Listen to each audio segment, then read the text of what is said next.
ഇന്ന് നമ്മളൊരു പുതിയ പേപ്പറാണ് സ്റ്റാർട്ട് ചെയ്യാൻ പോകുന്നത്.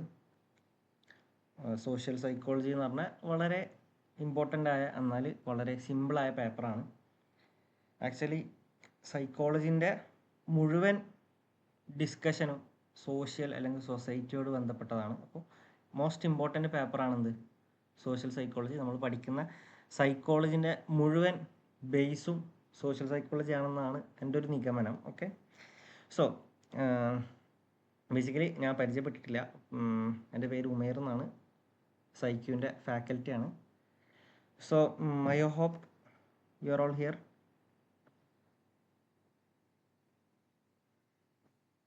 ഓക്കെ, അപ്പോൾ നിങ്ങൾ എന്ത് ചെയ്യുക, ഡൗട്ട്സ് ഒക്കെ ഉണ്ടെങ്കിൽ ചാറ്റ് ബോക്സിലോ വോയിസ് ആയിട്ടൊക്കെ ചോദിക്കുക. അപ്പോൾ നമുക്ക് എന്ത് ചെയ്യുക, ഒരു 2 വേ ഇൻട്രാക്റ്റീവ് സെഷൻ ആയിട്ട് എന്ത് ചെയ്യുക പോവാം. എന്ത് ചെയ്യണ്ട, ഞാൻ ഒറ്റയ്ക്ക് എന്ത് ചെയ്യണ്ട, സംസാരിക്കണ്ട. ഓക്കെ, റെഡി അല്ലേ? തുടങ്ങല്ലേ?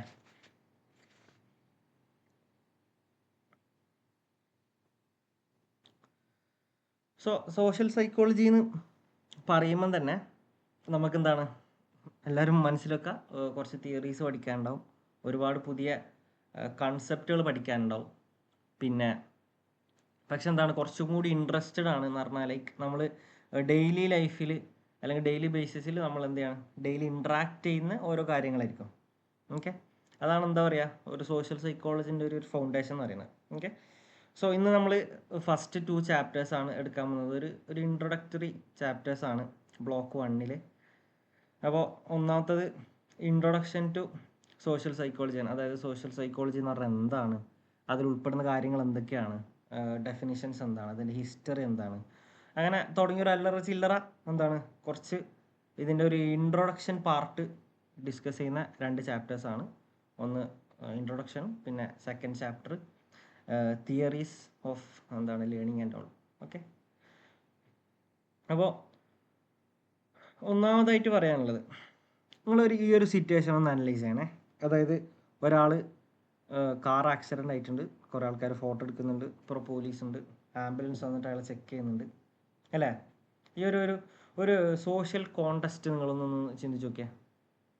അതായത് നമ്മളൊരു ആക്സിഡൻ്റ് ആയി കിടക്കുമ്പോൾ പല ടൈപ്പ് ആൾക്കാരുണ്ടാവും അല്ലേ? അതായത് റോഡിൽ നമ്മളിപ്പോൾ കിടന്നിട്ടുണ്ടെങ്കിൽ നമ്മൾ എന്ത് ചെയ്യായിരിക്കും, ചേട്ടാ ആൾക്കാരൊക്കെ കണ്ടല്ല, മോശമാണല്ലോ, അല്ലെങ്കിൽ എന്ത് നാണക്കെടാന്നൊക്കെ പറഞ്ഞിട്ട് കിടക്കുന്ന ഒരു മെൻറ്റാലിറ്റി ആയിരിക്കും ഉണ്ടാവുക ഈ റോഡിൽ ആക്സിഡൻ്റ് ആയി കിടക്കുന്നതൊക്കെ ഉണ്ടാവുക. പിന്നെ രണ്ടാമത്തെ ഒരു ടീമാണെന്ത്, റോഡിലിരിക്കുന്ന ആൾക്കാർക്ക്, അതായത് നിങ്ങളെ വീക്ഷിക്കുന്ന ഒരു ടീം.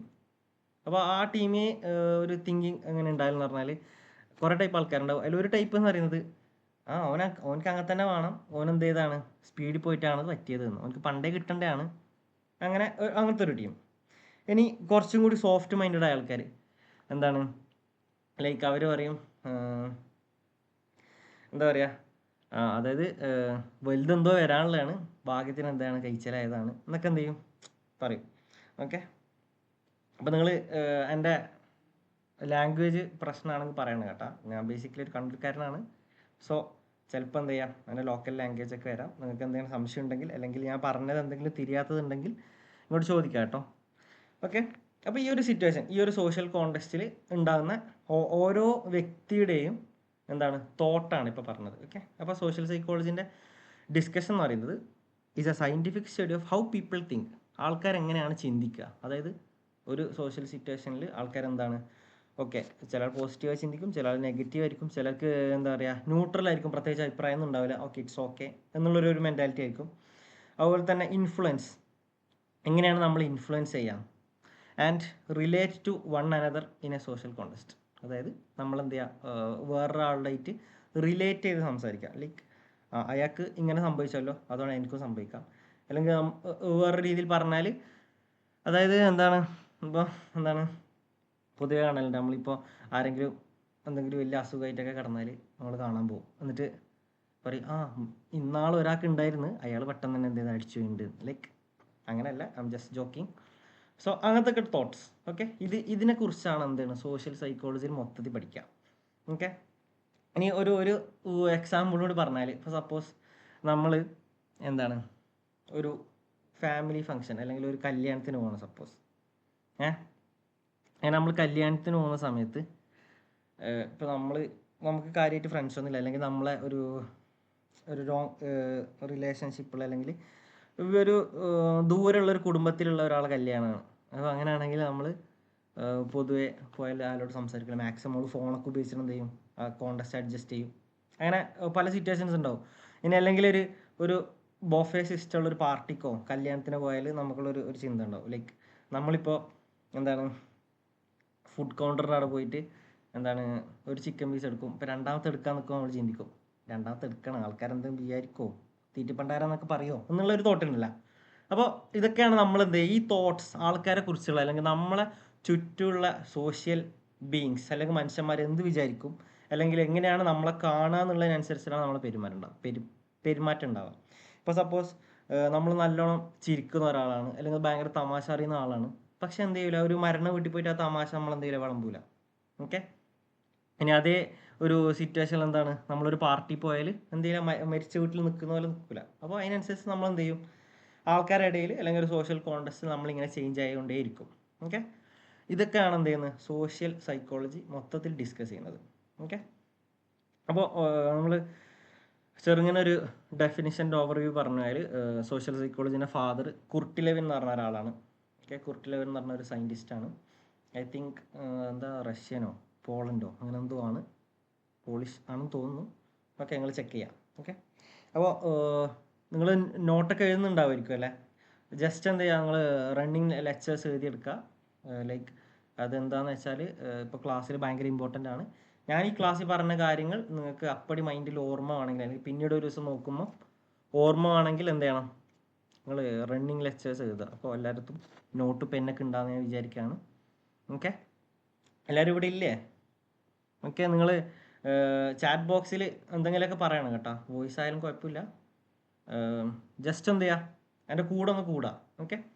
ലൈക്ക് നമുക്ക് എൻഗേജിങ് ആയിട്ട് പോവാം, അല്ലെങ്കിൽ എന്താണ് ഒരു വൺ വേ കമ്മ്യൂണിക്കേഷൻ പോലെ ഉണ്ടാവും. കുറച്ച് കഴിഞ്ഞാൽ ചിലപ്പോൾ എന്ത് ചെയ്യും, നിങ്ങൾക്ക് ബോറടിക്കും. ഓക്കെ. നിങ്ങൾ എന്താ പറയുക, ഇൻബോക്സിൽ ഒരു തമാശയൊക്കെ പറയാം, ജസ്റ്റ് ഒരു കോമഡി അടിച്ചിട്ട് പോവാം. ഓക്കെ. നിങ്ങൾക്ക് അറിയുന്ന ഒരു ഇൻട്രസ്റ്റിംഗ് ഉദാഹരണങ്ങളൊക്കെ ഉണ്ടെങ്കിൽ എന്ത് ചെയ്യുക, ഷൂട്ട് ചെയ്യാം. ഓക്കെ. സോ എന്താണ് definition, it involves how our thoughts, feelings and behavior are shaped by the real or imagined or implied presence of others. അതായത് മറ്റൊരാളുടെ മുമ്പിൽ നമ്മളെ ചിന്തകൾ, നമ്മളെ സ്വഭാവങ്ങൾ, അല്ലെങ്കിൽ നമ്മളെ ആക്ഷൻസ് എങ്ങനെയാണ് ഷേപ്പ് ചെയ്യുന്നത്, എങ്ങനെയാണ് നമ്മളെ ആക്ഷൻസ് ഉണ്ടാകുന്നത് എന്നതിനെക്കുറിച്ച് പഠിക്കുന്നതാണ് എന്ത്, സോഷ്യൽ സൈക്കോളജി. അതിൻ്റെ ഒരു ഡെഫിനിഷൻ, അതിൽ കുറച്ചും കൂടി ഒരു ക്ലാസിക്കൽ ഡെഫിനിഷൻ, അല്ലെങ്കിൽ എല്ലാവരും യൂസ് ചെയ്യുന്ന ഒരു ഡെഫിനിഷൻ കൊടുത്ത ആളാണ് എന്ത്, ഗോർഡൻ ആൾപോർട്ട്. അയാളെ ഒരുപാട് തിയറീസൊക്കെ നമുക്ക് പഠിക്കേണ്ട ശേഷം. ഓക്കെ. അപ്പോൾ അയാൾ പറഞ്ഞതെന്ന് പറഞ്ഞാൽ, discipline that uses scientific methods in an attempt to understand and explain how thoughts, feelings and behaviour of individuals are influenced by actual, imagined or implied presence of others. Text ബുക്കിലുള്ള ഒരു important ആണ് കാണിക്കാൻ വേണ്ടിയുള്ള social സൈക്കോളജിൻ്റെ ഒരു എന്താണ് ഡെഫിനിഷനാണ്. അപ്പോൾ just എന്ത് ചെയ്യുക, നിങ്ങൾ പഠിച്ചു വെക്കുക, എക്സാമിന് ഉപകാരപ്പെടും. ഇനി എക്സാമിന് എഴുതുമ്പോൾ എന്താണ് കുറച്ചുകൂടി ഇൻട്രസ്റ്റ് ആണ്, ഒരുപാട് എഴുതാനുണ്ടാവും, നമുക്ക് ഒരുപാട് കഥയുണ്ടാവും എഴുതാൻ സോഷ്യൽ സൈക്കോളജിയിൽ. ഓക്കെ. ഇനി പറയാണ് ഇനി സോഷ്യൽ സൈക്കോളജിൻ്റെ ഒരു നാച്ചർ എങ്ങനെയാണ് സോഷ്യൽ സൈക്കോളജി ഒരു മൊത്തത്തിൽ അതിൻ്റെ ഒരു കിടപ്പ് എങ്ങനെയാണ്. അപ്പോൾ 3 തരത്തിൽ നമുക്കതിനെ ക്യാരക്ടറൈസ് ചെയ്യാം. ഒന്നാമത്തേന്ന് പറഞ്ഞാൽ, എന്ത് സ്റ്റഡി ഉണ്ടെങ്കിലും അതിനെന്തൊരു സയൻറ്റിഫിക് വാലിഡിറ്റി വേണം. എന്ന് പറഞ്ഞാൽ നമ്മൾ എന്തെങ്കിലുമൊക്കെ വിളിച്ചു പറഞ്ഞ ഒരു തിയറി ഉണ്ടാക്കലല്ല, കൃത്യമായ എക്സ്പെരിമെൻറ്റിലൂടെ ഒരു തിയറി എന്ത് ചെയ്യണം, വെരിഫൈ ചെയ്യണം. ഓക്കെ. അതായത് സയൻറ്റിഫിക് മെത്തേഡ് ഉപയോഗിച്ചിട്ടുള്ള റിസർച്ചുകൾ നടത്തും, എന്നിട്ട് എന്ത് ചെയ്യും, ഒരു തിയറി ഫോം ചെയ്യും. ഇതാണെന്ത് സോഷ്യൽ സൈക്കോളജിൻ്റെ ഒരു ക്യാരക്ടറിസ്റ്റിക്സ്, അതിലൊരു പ്രത്യേകത നമുക്ക് പറയാം. Okay. And the second one is focus on cognition, emotion and behaviour. അതായത് മൊത്തത്തിലൊരു സോഷ്യൽ സെറ്റിങ്സിൽ ഒരാളെ ചിന്ത എങ്ങനെയാണ്, അയാളെ ഇമോഷൻസ് എങ്ങനെയാണ്, അല്ലെങ്കിൽ അയാളെ ബിഹേവിയർ, അയാളെ ആക്ഷൻസ് എങ്ങനെയാണെന്നുള്ള ഒരു പഠനശാഖയാണ് എന്ത്, ഒരു സോഷ്യൽ സെറ്റിങ്സിൽ എത്തുമ്പോൾ ആൾക്ക് ബാധിക്കുന്നുള്ളൂ എന്നുള്ള ഒരു ചർച്ചയാണെന്ത് സോഷ്യൽ സൈക്കോളജി. ഇനി കുറച്ചും കൂടി പറഞ്ഞാൽ എന്താണ്, ദ കോണ്ടസ്റ്റ് ഡിപ്പെൻഡൻറ്റ് ബിഹേവിയർ. നമ്മൾ ഓരോ സിറ്റുവേഷൻസിലും നമ്മൾ എങ്ങനെയാണ് ബിഹേവിയർ ചെയ്യുന്നത് എന്നതിനെ കുറിച്ച് പഠിക്കുന്ന ഒരു ശാഖയാണ്. ഓക്കെ. നമ്മൾ കണ്ടറിഞ്ഞ ഈ പിക്ചർ വെച്ചാണ്. അതായത് നമ്മളൊരു കോണ്ടസ്റ്റ് ഡിപ്പെൻഡൻറ്റ് ബിഹേവിയറാണ് എപ്പോഴും ഉണ്ടാവുക. അതായത് രണ്ടാമത്തെ ഒരാളടുത്ത് മൂന്നാമത്തെ ഒരാൾ കൂടിയാൽ എന്ത് ചെയ്യും, ആ രണ്ടാൾ കൂടിയിട്ട് ഒരാളെ കളിയാക്കേ, എന്താ പറയുക, അടിക്കേ, അല്ലെങ്കിൽ മാക്സിമം നമ്മളെന്ത് ചെയ്യും, മോക്ക് ചെയ്യാനൊക്കെ ശ്രമിക്കും.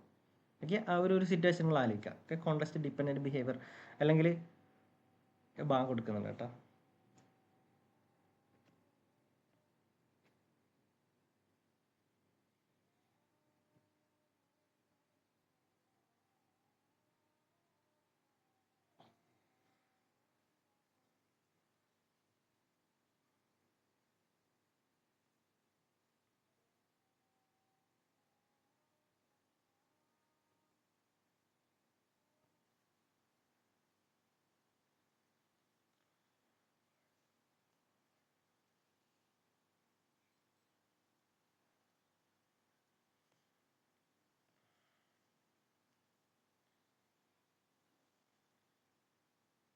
സോ അതാണ് എന്ത് സോഷ്യൽ സൈക്കോളജിൻ്റെ ഒരു ക്യാരക്ടറൈസേഷൻ നമുക്ക് പറയുകയാണെങ്കിൽ. ഓക്കെ, ഇനി പറയാണ് ഏതൊക്കെ വിഷയത്തിലാണ് ഡീപ്പായിട്ട് അല്ലെങ്കിൽ കുറച്ചും കൂടി ഫോക്കസ്ഡ് ആയിട്ട് നോക്കിയാൽ ഏതൊക്കെ വിഷയത്തിലാണ് സോഷ്യൽ സൈക്കോളജി ഇടപെടുന്നത്, അല്ലെങ്കിൽ സോഷ്യൽ സൈക്കോളജിൻ്റെ പഠനത്തിൻ്റെ വ്യാപ്തി എത്രയാണ്, അതിൻ്റെ ബൗണ്ടറി അതൊക്കെയാണ്. അപ്പോൾ ഒന്നാമത്തെന്ന് പറഞ്ഞാൽ ആറ്റിറ്റ്യൂഡ്സിനെ കുറിച്ച് പഠിക്കും. ആറ്റിറ്റ്യൂഡ് എന്ന് പറഞ്ഞാൽ നമ്മളെ ഉള്ളിൽ ഉണ്ടാവുന്ന ഒരു എന്താ പറയുക, നമ്മളൊരു നിലപാടെന്നോ അല്ലെങ്കിൽ ലൈക്ക് എന്താ പറയുക, നമ്മുടെ ഉള്ളിലുണ്ടാകുന്ന ഒരു ചിന്തക്കാണ് ആറ്റിറ്റ്യൂഡ് എന്ന് പറയാം. നമ്മളെങ്ങനെയാണ് ഓരോ സോഷ്യൽ കോണ്ടെക്സ്റ്റിനെ അല്ലെങ്കിൽ ഒരു സിറ്റുവേഷൻ നമ്മളെങ്ങനെയാണോ നോക്കി കാണുന്നത്, നമ്മളെ പേഴ്സണൽ അല്ലെങ്കിൽ നമ്മളെ ഇന്നേർട്ടായിട്ടുള്ള ഒരു ബിലീഫ്, അതിനാണ് എന്താ പറയുക ആറ്റിറ്റ്യൂഡ് എന്ന് പറയാം. ഒരു ഫേമസ് കോമിക്കാണിത്. അതായത് ഞാൻ ആദ്യമായിട്ട് പറഞ്ഞു, ഒരു കൊതു ആദ്യമായിട്ട് പറഞ്ഞു. അപ്പോൾ അതിൻ്റെ അച്ഛൻ എന്ത് ചെയ്യും, ആ കൊതുവിനോട് ചോദിക്കും, ഓക്കെ എങ്ങനെയായിരുന്നു നിങ്ങളെ ഫസ്റ്റ് എക്സ്പീരിയൻസ്? അപ്പോൾ ആ കൊതു തിരിച്ചു പറയുന്നത്, അടിപൊളിയായിരുന്നു, ഞാൻ ആദ്യമായിട്ട് പറക്കുന്നത് കണ്ടാന്ന് തോന്നുന്നു, എന്തായിരുന്നു റൂമിലത്തെ ആൾക്കാരൊക്കെ എനിക്ക് വേണ്ടി ക്ലാപ്പ് ചെയ്യുന്നുണ്ടായിരുന്നു. അപ്പോൾ ആ ക്ലാപ്പ് ചെയ്യുന്നത് ആ കൊതു കണ്ടത് ഒരു പോസിറ്റീവായിട്ട് അല്ലെങ്കിൽ ഇങ്ങനത്തെ ഒരു ആറ്റിറ്റ്യൂഡിലാണ് എന്ത് ചെയ്യുക ആ കൊതു പെർസീവ് ചെയ്തത്. ഓക്കെ, ഇനി അടുത്തത് സോഷ്യൽ കോഗ്നിഷൻ. എങ്ങനെയാണ് ആൾക്കാർ ചിന്തിക്കുക, അതായത് ഒരു സോഷ്യൽ ഇൻഫർമേഷൻ എങ്ങനെയാണ് ആൾക്കാർ ഇൻ്റർപ്രിറ്റ് ചെയ്യുക. ലൈക്ക് ഇപ്പോൾ സപ്പോസ് എന്താ പറയുക, ഈ ഒരു പിക്ചറിൽ കാണുന്ന പോലെ ഒരാൾ എന്ത് ചെയ്യുന്നു, ഒരാൾക്ക് ഗിഫ്റ്റ് കൊടുക്കുന്നു. അപ്പോൾ മൂന്നാമത് ഒരാളായിട്ട് നമ്മൾ കാണുകയാണെങ്കിൽ നമുക്ക് ഒരുപാട് തരത്തിൽ ചിന്തിക്കാം. ലൈക്ക് എന്താ പറയുക, അവർ ലവേഴ്സാണ് അതുകൊണ്ട് ഗിഫ്റ്റ് കൈമാറുന്നത് എന്ന് വിചാരിക്കാം. അല്ലെങ്കിൽ എന്താണ് കുറച്ചും കൂടി പക്വമായിട്ട് പക്ഷെ അത് എന്താണ് ബ്രദർ ആൻഡ് സിസ്റ്ററാണ്, അല്ലെങ്കിൽ ഒരു ഫാമിലിയാണ്, എന്തെങ്കിലും ഒരു എന്താ പറയുക, അല്ലെങ്കിൽ ഭാര്യയും ഭർത്താവാണ് എന്നുള്ള നമ്മളെ തോട്ട്, അല്ലെങ്കിൽ നമ്മളെ ഉള്ളിൽ നടക്കുന്ന ഒരു ചിന്ത, ഒരു പോസിറ്റീവ് ആയിക്കോട്ടെ നെഗറ്റീവ് ആയിക്കോട്ടെ, നമ്മളെങ്ങനെയാണ് ഒരു സോഷ്യൽ ഇൻഫർമേഷനെ പ്രോസസ്സ് ചെയ്യുന്നത്, അതിനെക്കുറിച്ചാണ് എന്ത് സോഷ്യൽ കോഗ്നിഷൻ എന്ന് പറയാം. ഓക്കെ, ഇനി അടുത്താണ് ഗ്രൂപ്പ് ഡൈനാമിക്സ്. അതായത് നമ്മൾ ഒരുമിച്ച് ഉണ്ടാകുമ്പോൾ അല്ലെങ്കിൽ ഒരു ഗ്രൂപ്പിൽ ഉണ്ടാകുമ്പോൾ നമുക്ക് സംഭവിക്കുന്ന മാറ്റങ്ങൾ, അല്ലെങ്കിൽ നമുക്ക് സംഭവിക്കുന്ന എന്താ പറയുക ഒരു ചേഞ്ച് ഓഫ് തോട്ട്സ്. അതായത് നമ്മൾ ഒറ്റയ്ക്ക് ചെയ്യാൻ പറ്റാത്തത് ചിലപ്പോൾ നമുക്ക് എന്ത് ചെയ്യാം ഒരു ഗ്രൂപ്പായിട്ട് ചെയ്യാൻ പറ്റും. അതാണ് എന്ത് ചെയ്യുന്നത് ഈ സമരങ്ങൾ സ്ട്രൈക്കുകളൊക്കെ സംഭവിക്കുന്നത് അങ്ങനെയാണ്. ലൈക്ക് എന്താ പറയുക, ഒറ്റയ്ക്ക് ഒരാൾ സമരം ചെയ്യാൻ പോയാൽ ചിലപ്പോൾ എന്തെങ്കിലും വിജയിക്കില്ല. പക്ഷെ എന്ത് ചെയ്യും, ഒറ്റയ്ക്ക് ചെയ്യാൻ പറ്റാത്തത് നമ്മൾ കൂട്ടായി വിചാരിച്ചാൽ എന്ത് ചെയ്യും, ഇവിടെ എന്ത് ചെയ്യാൻ പറ്റും, നമ്മൾ ഒരുമിച്ച് വിചാരിച്ചാൽ ഈ മല മറിച്ചിടാം എന്നുള്ളൊരു കൺസെപ്റ്റ് ഇല്ലേ. അപ്പോൾ അതാ സാധനമാണ് എന്ത് അതിനെക്കുറിച്ച് പഠിക്കുന്ന ഒരു ശാഖയാണെന്ത്, അല്ലെങ്കിൽ പഠിക്കുന്ന ഒരു ബൗണ്ടറിയാണെന്ത് സോഷ്യൽ ഗ്രൂപ്പ് ഡൈനാമിക്സ് എന്ന് പറയുന്നത്. ഓക്കെ, അതായത് as A team we can create problems none of S could as individual. നമ്മൾ ഒറ്റയ്ക്ക് വിചാരിച്ചാൽ കഴിയാത്തത് നമ്മൾക്ക് ഗ്രൂപ്പായിട്ട് എന്ത് ചെയ്യാം വിചാരിച്ചാൽ ചെയ്യാൻ പറ്റും. ഓക്കെ, ലോട്ട്സ് ഓഫ് എക്സാമ്പിൾസ് നിങ്ങൾക്ക് എന്താണ് ഇൻട്രസ്റ്റിംഗ് ആയിട്ടുള്ള എക്സാമ്പിൾസ് അറിയെങ്കിൽ കമൻറ്റ് ബോക്സിൽ ഷൂട്ട് ചെയ്യാം. ഓക്കെ, നമുക്ക് അതിനെക്കുറിച്ച് എന്ത് ചെയ്യാം ഡിസ്കസ് ചെയ്യാം. ഓക്കെ, നിങ്ങൾ ഇവിടെ തന്നെ ഇല്ലേ അല്ലേ, ജസ്റ്റ് ഒന്ന് കമൻറ്റ് ബോക്സിൽ അറിയിക്കുക കേട്ടോ. നിങ്ങൾ എൻ്റെ കൂടെ തന്നെ ഉണ്ട്, ജസ്റ്റ് ഒരു ലൈക്കോ അല്ലെങ്കിൽ ഒരു എന്തെങ്കിലുമൊക്കെ. Okay fine. സോ നിങ്ങൾ എന്ത് ചെയ്യുക കമൻറ്റ് ബോക്സിൽ ഇടപെടുക കേട്ടോ. ഇനി അടുത്താണ് സോഷ്യൽ ഇൻഫ്ലുവൻസ്. അതായത് ഒരു സോഷ്യൽ സെറ്റിങ്സിൽ നമ്മളെ ആക്ഷൻസിനെ, നമ്മളെ ബിഹേവിയറിനെ, അല്ലെങ്കിൽ നമ്മളെ ഇമോഷൻസിനെ എങ്ങനെയാണ് എന്ത് ചെയ്യുന്നത് എഫക്റ്റ് ചെയ്യുന്നത് അല്ലെങ്കിൽ ഇൻഫ്ലുവൻസ് ചെയ്യുന്നത്. ലൈക്ക് ഏറ്റവും കൂടുതൽ കാണുന്നതെന്ന് പറയുന്നത് ഈ സോഷ്യൽ മീഡിയ ഒക്കെ വഴിയാണ്. നമ്മളെന്ത് ചെയ്യുന്നു, ഒരു സെലിബ്രിറ്റിനെ കാണുന്നു, നമ്മളെന്ത് ചെയ്യുന്നു അത് ഫോളോ അപ്പ് ചെയ്യാൻ ശ്രമിക്കുന്നു. ലൈക്ക് എന്താണ് അത് ചെയ്യുന്നത്, എന്താണ് ഒരു ഭയങ്കര സംഭവമാണ്. അതായത് ഏതോ ഒരു സെലിബ്രിറ്റി കീറിയ പാൻറ് ഇടുമ്പോഴേക്ക് നമ്മളെന്താണ് ഓക്കെ അത് ഭയങ്കര മോഡലാണ്, സ്റ്റൈലാണ്, എന്താണ് ഭയങ്കര സംഭവമാണെന്ന് പറഞ്ഞിട്ട് എന്ത് ചെയ്യുക നമ്മൾ ഒരു എന്ത് ചെയ്യുക ഒരു എന്ത് ചെയ്യുക അനുകരിക്കുക. ഓക്കെ, അതിൽ ഈ സോഷ്യൽ ഇൻഫ്ലുവൻസിൽ തന്നെ ഒരുപാട് തിയറീസ് ഡിസ്കസ് ചെയ്യാനുണ്ട്. ലൈക്ക് കൺഫോമിറ്റി, പിന്നെ എന്താണ് അങ്ങനെ കുറച്ച് പറയുന്ന കുറച്ച് തിയറീസ് ഒക്കെ ഉണ്ട് ഡിസ്കസ് ചെയ്യാൻ. അതിന് ശേഷം ക്ലാസ്സുകളൊക്കെ വരും. ഒക്കെ അതാണ് എന്ത്, അതായത് എങ്ങനെയാണ് ഒരു ഗ്രൂപ്പിന് അല്ലെങ്കിൽ ഒരു സോഷ്യൽ സിറ്റുവേഷനിലെ ഒരു ഇൻഡിവിജ്വലിൻ്റെ തോട്ട്സിനെ എങ്ങനെയാണ് എഫക്റ്റ് ചെയ്യുന്നത് എന്നുള്ളതാണ് എന്ത് സോഷ്യൽ ഇൻഫ്ലുവൻസ് ഡിസ്കസ് ചെയ്യാം. പിന്നെ ലാസ്റ്റ് അവസാനത്താണ് എന്ത് ആൻറ്റി അല്ലെങ്കിൽ pro social behaviour, anti social behaviour എന്ന് പറഞ്ഞാൽ നമുക്ക് എന്ത് ചെയ്യാം, ഒരാളടുത്തേക്ക് അല്ലെങ്കിൽ ഒരാളോട് തിരിച്ചൊന്നും പ്രതീക്ഷിക്കാണ്ട് നമ്മൾ ഹെൽപ്പ് ചെയ്യുന്നതിനാണ് പ്രോ സോഷ്യൽ ബിഹേവിയർ എന്നറിയാം. പിന്നെ അതിൻ്റെ നേരെ ഓപ്പോസിറ്റ് ആൻറ്റി സോഷ്യൽ എന്ന് പറഞ്ഞാൽ നമ്മളെന്ത് ചെയ്യുക, ഒരു സൊസൈറ്റിയോട് തീരെ ഒരു കടപ്പാടില്ലാണ്ട് നമ്മളെന്ത് ചെയ്യുക, നമ്മളായി ജീവിച്ചു പോവാം. ഓക്കെ, ഇതിനാണ് പ്രോ സോഷ്യൽ ആൻറ്റി സോഷ്യൽ എന്ന് പറയുന്നത്. ഇനി കുറച്ചും കൂടി ഡീപ്പായിട്ട് പറയുകയാണെങ്കിൽ നമ്മളെ മറന്നിട്ട് ഹെൽപ്പ് ചെയ്യുന്ന ആൾക്കാരുണ്ട്. നമ്മളെ മറന്നിട്ട് നമ്മൾ മറ്റൊരാളെ ഹെൽപ്പ് ചെയ്യുക. അതായത് പുരക്ക് കുടിക്കാനുണ്ടാവില്ല, പക്ഷെ എന്ത് ചെയ്യും, മറ്റുള്ളവൻ്റെ പുരക്കേക്ക് കുടിക്കാൻ എത്തിച്ചു കൊടുക്കുക. അതായത് അത്രയും ഒരു എക്സ്ട്രീം ടീമുണ്ട്. അത് നമ്മൾ ആൾട്രൂയിസം എന്നൊക്കെ പറയും. ഓക്കെ, സിമ്പിൾ കൺസെപ്റ്റുകളാണ്. നിങ്ങൾ എന്ത് ചെയ്യുക, ജസ്റ്റ് ഒരു എന്തെങ്കിലും എക്സാമ്പിൾ വെച്ചിട്ട് ഇതിനെ നോട്ട് ചെയ്ത് വെക്കുക. ഓക്കെ, നിങ്ങൾ എന്ത് ചെയ്യുക, മാറിപ്പോകാൻ നിൽക്കാൻ. ഓക്കെ, ഇനി ഡിസ്കസ് ചെയ്യുകയാണെങ്കിൽ ഇതിൻ്റെ ഹിസ്റ്ററിക്കൽ ഡെവലപ്മെൻറ്റ് എങ്ങനെയാണ് സോഷ്യൽ സൈക്കോളജി എന്നുള്ള ഒരു പഠനശാഖ അല്ലെങ്കിൽ ഒരു എന്താ പറയുക, ഈ ഒരു സോഷ്യൽ സൈക്കോളജി എന്ന് പറയുന്ന ഒരു സബ്ജക്റ്റ് എങ്ങനെയാണ് ഡെവലപ്പ് ആയത്.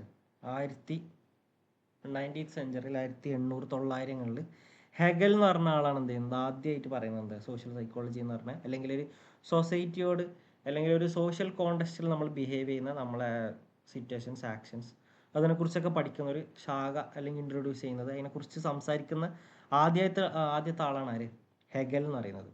അപ്പോൾ ഹെഗലാണ് എന്ത് ചെയ്യുന്നത്, ഒരു ഒരു തോട്ട് പ്രോസസ്സ് അല്ലെങ്കിൽ ഒരു സോഷ്യൽ കോണ്ടെക്സ്റ്റിലുള്ള ഓരോ വ്യക്തിനെ കുറിച്ചും പഠിക്കേണ്ടതുണ്ട് എന്നുള്ളൊരു തോട്ട് കൊണ്ടുവന്ന ആരാണ്, ഹെഗലാണ്. ഓക്കെ, പിന്നെ അതുപോലെ തന്നെ ഒരുപാട് ലെസറസ് ഒക്കെ പോലെ ഒരുപാട് ആൾക്കാർ എന്ത് ചെയ്യുന്നുണ്ട്, അതിൻ്റെ പഠനങ്ങൾ പണ്ട് നടത്തിയിട്ടുണ്ട്. പിന്നെ അങ്ങനെ എന്ത് ചെയ്തു, കുറച്ചും കൂടി ഇങ്ങോട്ട് കഴിഞ്ഞപ്പോൾ 1900 തുടങ്ങിയപ്പോഴേക്ക് കുറേ ആൾക്കാർ എന്ത് ചെയ്തു, പുതിയ തിയറീസ് അല്ലെങ്കിൽ അതിനൊരു ടെക്സ്ച്വൽ ഫോമിലേക്ക് റെപ്രസെൻ്റ് ചെയ്യാൻ തുടങ്ങി. അതായത് സോഷ്യൽ സിറ്റുവേഷൻസ് ഇങ്ങനെയാണ്, അതിനെങ്ങനെയാണ് ഇൻ്റർപ്രറ്റ് ചെയ്യുക, അതിനുണ്ടാകുന്ന ബിഹേവിയർ ഇങ്ങനെ ആയിരിക്കും എന്നുള്ള എന്ത് ചെയ്യണം, ഒരു ടെക്സ്റ്റൽ രൂപത്തിൽ അതിനെ ഒരു തിയറി ആയിട്ട് പേപ്പറൊക്കെ ആയിട്ട് എന്ത് ചെയ്തു, പബ്ലിഷ് ഒക്കെ ചെയ്തു. ഇനി കുറച്ചും കൂടി ഇങ്ങോട്ട് എത്തിയപ്പോൾ ഫ്ലോയിഡ് ആൽപോർട്ട്, പിന്നെ അതുപോലെ തന്നെ സ്റ്റാൻലി മിൽഗ്രം, അങ്ങനെ പറഞ്ഞ കുറച്ച് ആൾക്കാർ എന്ത് ചെയ്തു, ഒരു എക്സ്പെരിമെൻ്റൽ ഫേസ്. നമ്മൾ എന്ത് ചെയ്യാൻ പാടില്ല, എല്ലാ കാര്യങ്ങളും ഇത് ഇങ്ങനെയാണ് നിഗമനങ്ങൾ വെച്ചിട്ട് എന്ത് ചെയ്യാൻ പറ്റില്ല, ജഡ്ജ് ചെയ്യാൻ പറ്റൂല എന്നുള്ളൊരു തിയറി കൊണ്ടുവന്നേ. അങ്ങനെ എന്താണ്, അപ്പോൾ എന്ത് പറഞ്ഞു, ഓക്കെ ഇങ്ങനെ ജഡ്ജ് ചെയ്യാൻ പറ്റില്ല, പിന്നെ എന്ത് ചെയ്യും, നമ്മൾ എക്സ്പെരിമെൻ്റ് ചെയ്തിട്ട് നോക്കണം ഇത് റെഡി ആണോ അല്ലേ. അതായത് നമ്മൾ എന്ത് ചെയ്തു, ഒരു ഫേക്ക് സോഷ്യൽ കോണ്ടെക്സ്റ്റ് ക്രിയേറ്റ് ചെയ്യും, അതിൽ നമ്മൾ ഓരോ ഇൻഡിവിജ്വലിനെ പിടിച്ചിട്ടിടും, എന്നിട്ട് നോക്കും അവരെങ്ങനെയാണ് ബിഹേവിയർ ചെയ്യുന്നത്, അല്ലെങ്കിൽ അവരെങ്ങനെയാണ് അവരെ തോട്ട്സൊക്കെ എങ്ങനെയാണ് പോകുന്നത് എന്നുള്ള സയൻറ്റിഫിക് എക്സ്പെരിമെൻ്റ് എന്ത് ചെയ്തു. അതായത് ഒരു സയൻറ്റിഫിക് എക്സ്പെരിമെൻ്റ് ഇൻട്രൊഡ്യൂസ് ചെയ്ത ആളാണ് ആര്, ഫ്ലോയിഡ് ആൾപോർട്ട് എന്ന് പറയുന്നത്. പിന്നെ കുറച്ചും കൂടി ഇങ്ങോട്ടെത്തിയ ഒരു വേൾഡ് വാർ 2 ഒക്കെ കഴിഞ്ഞിട്ട് ആണ് ഒരു ഭയങ്കര സോഷ്യൽ സൈക്കോളജീൻ്റെ പീക്ക് സമയത്തുള്ള എക്സ്പെരിമെൻറ്റ്സ് എന്ന് പറഞ്ഞാൽ കൺഫോമിറ്റി, പിന്നെ അതുപോലെ തന്നെ ഒബീഡിയൻസിൻ്റെ ഒക്കെ ഭയങ്കര ഇമ്പോർട്ടൻസ് ഉള്ള ഒരുപാട് എക്സ്പെരിമെൻ്റ് നടന്നു. ലൈക്ക് കൺഫോമിറ്റി അല്ലെങ്കിൽ എന്താണ് സ്റ്റാൻലി മിൽഗ്രമിൻ്റെ ഒബീഡിയൻസിൻ്റെ ഒരു എക്സ്പെരിമെൻ്റ് ഉണ്ട്.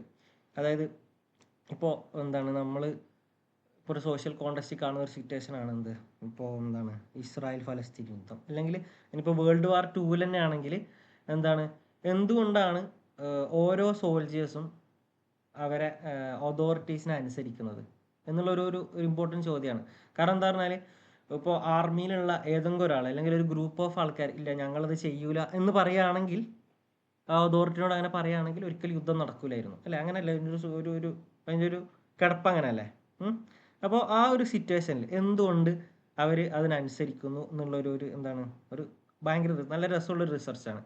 അപ്പോൾ അയാൾ ഒരു ഷോക്കിംഗ് റിസൾട്ടാണ് അതിൽ കൊണ്ടുവന്നത്. ലൈക്ക് നമ്മളതിൻ്റെ കോൺസിക്വൻസസ് ആലോചിക്കാണ്ട് നമ്മളെന്ത് ചെയ്യും, ഒരു അതോറിറ്റിനെ അനുസരിക്കും എന്നുള്ളൊരു റിസൾട്ടാണ് അയാൾക്ക് കിട്ടിയത്. ഓക്കെ, ഇനി കുറച്ചും കൂടി ഇതിനെ എക്സ്പാൻഡ് ചെയ്തിട്ട് 20th സെഞ്ച്വറിയിലാണ് കോഗ്നീഷനെ കുറിച്ചിട്ടും ഗ്രൂപ്പ് തിങ്ക്, ആറ്റിറ്റ്യൂഡ്സ് എന്ന് പറഞ്ഞ കുറേ ടെർമിനോളജിനെ കുറിച്ചൊക്കെ എന്ത് ചെയ്യുന്നു ഡിസ്കസ് ചെയ്യുന്നത്. എന്ന് പറഞ്ഞാൽ ആദ്യം ഒരു എക്സ്റ്റേണൽ അല്ലെങ്കിൽ ഓവേർട്ട് ബിഹേവിയറിനെ കുറിച്ചായിരുന്നു എന്ത് ചെയ്തത് സോഷ്യൽ സൈക്കോളജി ഡിസ്കസ് ചെയ്തത്. പിന്നെ കുറച്ചും കൂടി ഡീപ്പായിട്ട് ഒരു കോഗ്നീഷൻ അല്ലെങ്കിൽ ഒരു ഇൻറ്റേർണൽ പ്രോസസ്സിനെ കുറിച്ച് എന്ത് ചെയ്തു ഡിസ്കസ് ചെയ്യാൻ തുടങ്ങി. ഓക്കെ, പിന്നെ ഇനി കുറച്ചുകൂടി ഇങ്ങോട്ട് വന്നാൽ 21st സെഞ്ച്വറിയിൽ ടെക്നോളജി ആയിട്ട് എങ്ങനെയാണ് സോഷ്യൽ സൈക്കോളജി അല്ലെങ്കിൽ സോഷ്യൽ ബീയിങ്സ് എങ്ങനെയാണ് ഇൻട്രാക്ട് ചെയ്യുന്നത്, അതിൻ്റെ ഇമ്പാക്റ്റ് എന്തൊക്കെയാണ്, ക്രോസ് കൾച്ചറൽ റെഫറൻസ് എന്തൊക്കെയാണ്, ഓക്കെ, അങ്ങനെയുള്ള ഡിസ്കഷൻസ് ആണ്. ഇതാണ് അതിൻ്റെ ഒരു ലൈനേജ് എന്ന് പറയുന്നത്. Okay, historical development of social psychology. Okay, ഇനി കുറച്ചും കൂടി ഒരു എന്താ പറയുക ഒരു ചെറിയൊരു പോയിന്റാണ്, ഇന്ത്യയിൽ സോഷ്യൽ സൈക്കോളജി വന്നിട്ടുണ്ട്. അതായത് കൽക്കട്ട യൂണിവേഴ്സിറ്റിയിലാണ് ആദ്യം സൈക്കോളജി ഡിപ്പാർട്ട്മെൻ്റ് ഒക്കെ തുടങ്ങിയത്. അപ്പോൾ എന്താണ് ഫസ്റ്റ് ഈ സൈക്കോളജി ഇന്ത്യൻ കോണ്ടെക്സ്റ്റിൽ അല്ലെങ്കിൽ ഇന്ത്യൻ കൾച്ചർ ബേസ് ചെയ്തിട്ട് ആദ്യമായിട്ട് ബുക്ക് എഴുതിയ ആളാണ് നരേന്ദ്രനാഥ് സെൻഗുപ്ത എന്ന് പറഞ്ഞ ഒരാൾ. 1928 എന്ത് ചെയ്യുന്നത് ആ ബുക്ക് പബ്ലിഷ് ചെയ്യുന്നത്. അതുപോലെ തന്നെ എന്താണ് ഇന്ത്യൻ കൾച്ചർ ബേസ് ചെയ്തിട്ട് ഒരുപാട് സ്റ്റഡീസ് എന്ത് ചെയ്യുന്നുണ്ട് സോഷ്യൽ സൈക്കോളജിയിൽ നടന്നുണ്ട്. ഓക്കെ, ജസ്റ്റ് എന്ത് ചെയ്യും നമ്മളിനി ശേഷം വരുന്ന ക്ലാസ്സിലൊക്കെ ഡിസ്കസ് ചെയ്യും. ഇതൊക്കെയാണ് എന്താണ് ഒരു ഫസ്റ്റ് ചാപ്റ്ററിൽ യൂണിറ്റ് 1 പറയുന്നത്. ഓക്കെ, എല്ലാവർക്കും ക്ലിയർ അല്ലേ? നിങ്ങൾക്ക് എന്തെങ്കിലും സംശയങ്ങളുണ്ടെങ്കിൽ ചോദിക്കാം. പിന്നെ എന്താ പറയുക, നിങ്ങൾക്ക് ഇനി എക്സ്ട്രാ ഞാൻ പറഞ്ഞതിനേക്കാൾ കൂടുതൽ എന്തെങ്കിലും ഇൻട്രസ്റ്റിംഗ് ആയിട്ടുള്ള സാധനങ്ങൾ പറയാനുണ്ടെങ്കിൽ okay you can go with it.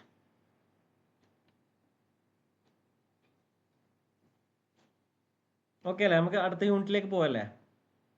Hello, എല്ലാവരും ഇവിടെ ഇല്ലേ? ഹലോ, ഓക്കെ, അപ്പോൾ നമുക്ക് അടുത്ത യൂണിറ്റിലേക്ക് പോവല്ലേ?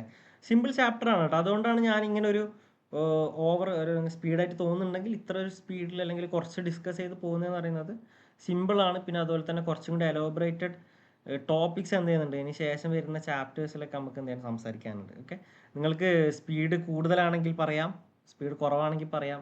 ഓക്കെ, എന്തൊക്കെ ചേഞ്ചസ് വരുത്തണോ അതൊക്കെ നിങ്ങൾക്ക് എന്ത് ചെയ്യാം കമൻറ്റ് ബോക്സിലോ വോയിസിലോ സജസ്റ്റ് ചെയ്യാം. ഓക്കെ, തുടങ്ങിയല്ലേ? അപ്പോൾ ഇനി സോഷ്യൽ സോഷ്യൽ ഈ ചാപ്റ്ററിൽ വരുന്ന ക്വസ്റ്റ്യൻസ് ഏതൊക്കെയായിരിക്കും? ഞാൻ പറയുന്നത് ക്വസ്റ്റ്യൻസ് ലാസ്റ്റ് ഡിസ്കസ് ചെയ്യലായിരിക്കും നല്ലേ. പൊതുവെ വരുത്തുന്ന പറഞ്ഞാൽ എന്താണ് what is the scope of social psychology എന്നുള്ളൊരു ചോദ്യം വന്നാൽ നിങ്ങൾക്ക് എന്ത് ചെയ്യാം വളരെ എലോബറേറ്റഡ് ആയിട്ട് കാര്യങ്ങൾ എഴുതാം. അല്ലെങ്കിൽ സോഷ്യൽ സൈക്കോളജീൻ്റെ ക്യാരക്ടറിസ്റ്റിക്സ് എന്താണ് എന്നുള്ളതാണ് എഴുതാം. അല്ലെങ്കിൽ historical development of social psychology എന്നുള്ള ചോദ്യങ്ങളെ വരൂ. എന്ന് പറഞ്ഞാൽ കുറച്ചും കൂടി ഡിസ്ക്രിപ്റ്റീവ് ആയിട്ടുള്ള ചോദ്യങ്ങളായിരിക്കും. അതായത് നമുക്ക് വലിച്ചു വാരി എഴുതാൻ പറ്റുന്ന ചോദ്യങ്ങളായിരിക്കും എന്ന് സാരം. ഓക്കെ, ചോദ്യങ്ങളെ കുറിച്ച് നിങ്ങൾ എന്ത് ചെയ്യണ്ട പേടിക്കേണ്ട. നമുക്ക് എന്ത് ചെയ്യാം ക്വസ്റ്റ്യൻ പേപ്പേഴ്സ് ലാസ്റ്റ് ഡിസ്കസ് ചെയ്യാം. എന്തൊക്കെ ടൈപ്പ് ഓഫ് ക്വസ്റ്റ്യൻസ് ആണ് വരിക, അതിനെങ്ങനെയൊക്കെയാണ് ഉത്തരം എഴുതേണ്ടത്. ഓക്കെ, ശരിക്കും എന്താണ് ഈ എന്താണ് നമ്മൾ എക്സാമിനെ കുറിച്ച് കാണുന്ന ഒരു തോട്ട് ഉണ്ട്. എന്ന് പറഞ്ഞാൽ ഈ എക്സാം എന്ന് പറയുന്നത് ലൈക്ക് നമ്മൾ എത്ര പഠിക്കുന്ന ആളായിട്ട് കാര്യമില്ല. നമ്മളിനിപ്പോൾ ഒരു book full A to Z മനപ്പാടാക്കിയിട്ട് പോയിട്ടും കാര്യമില്ല. കാരണം എന്താ പറഞ്ഞാൽ നമ്മൾ എന്താണോ പേപ്പറിൽ റിഫ്ലക്റ്റ് ചെയ്യുന്നത് അത് മാത്രം നമുക്ക് എന്ത് ചെയ്യും മാർക്കായിട്ട് കിട്ടും. ഓക്കെ, എന്ന് പറഞ്ഞാൽ നമ്മളിനി എത്ര പഠിച്ചിട്ട് പോയിട്ട് കാര്യമില്ല. എഴുതാൻ അറിയില്ലെങ്കിൽ അല്ലെങ്കിൽ എഴുതാനുള്ളൊരു ഫോർമാറ്റ് അല്ലെങ്കിൽ ഒരു ഫോർമുല ഉണ്ട്, ആ ഫോർമുല അറിയില്ലെങ്കിൽ നമുക്ക് എന്ത് ചെയ്യാൻ പറ്റില്ല, എത്ര അറിവുണ്ടായിട്ട് ഗുഡ് സ്കോർ ചെയ്യാൻ പറ്റില്ല. അപ്പോൾ ഗുഡ് സ്കോർ ചെയ്യണമെങ്കിൽ നമ്മൾ കൃത്യമായി അതിനെ ട്രിക്ക് പഠിച്ചു വെക്കണം. ട്രിക്ക് എന്ന് പറഞ്ഞാൽ ഒന്നുമില്ല, നമ്മൾ നീറ്റായിട്ട് എന്ത് ചെയ്യുക പ്രസൻറ്റ് ചെയ്യുക എന്നുള്ളതാണ് എന്ത് ഇൻഫർമേഷൻ ആണെങ്കിലും.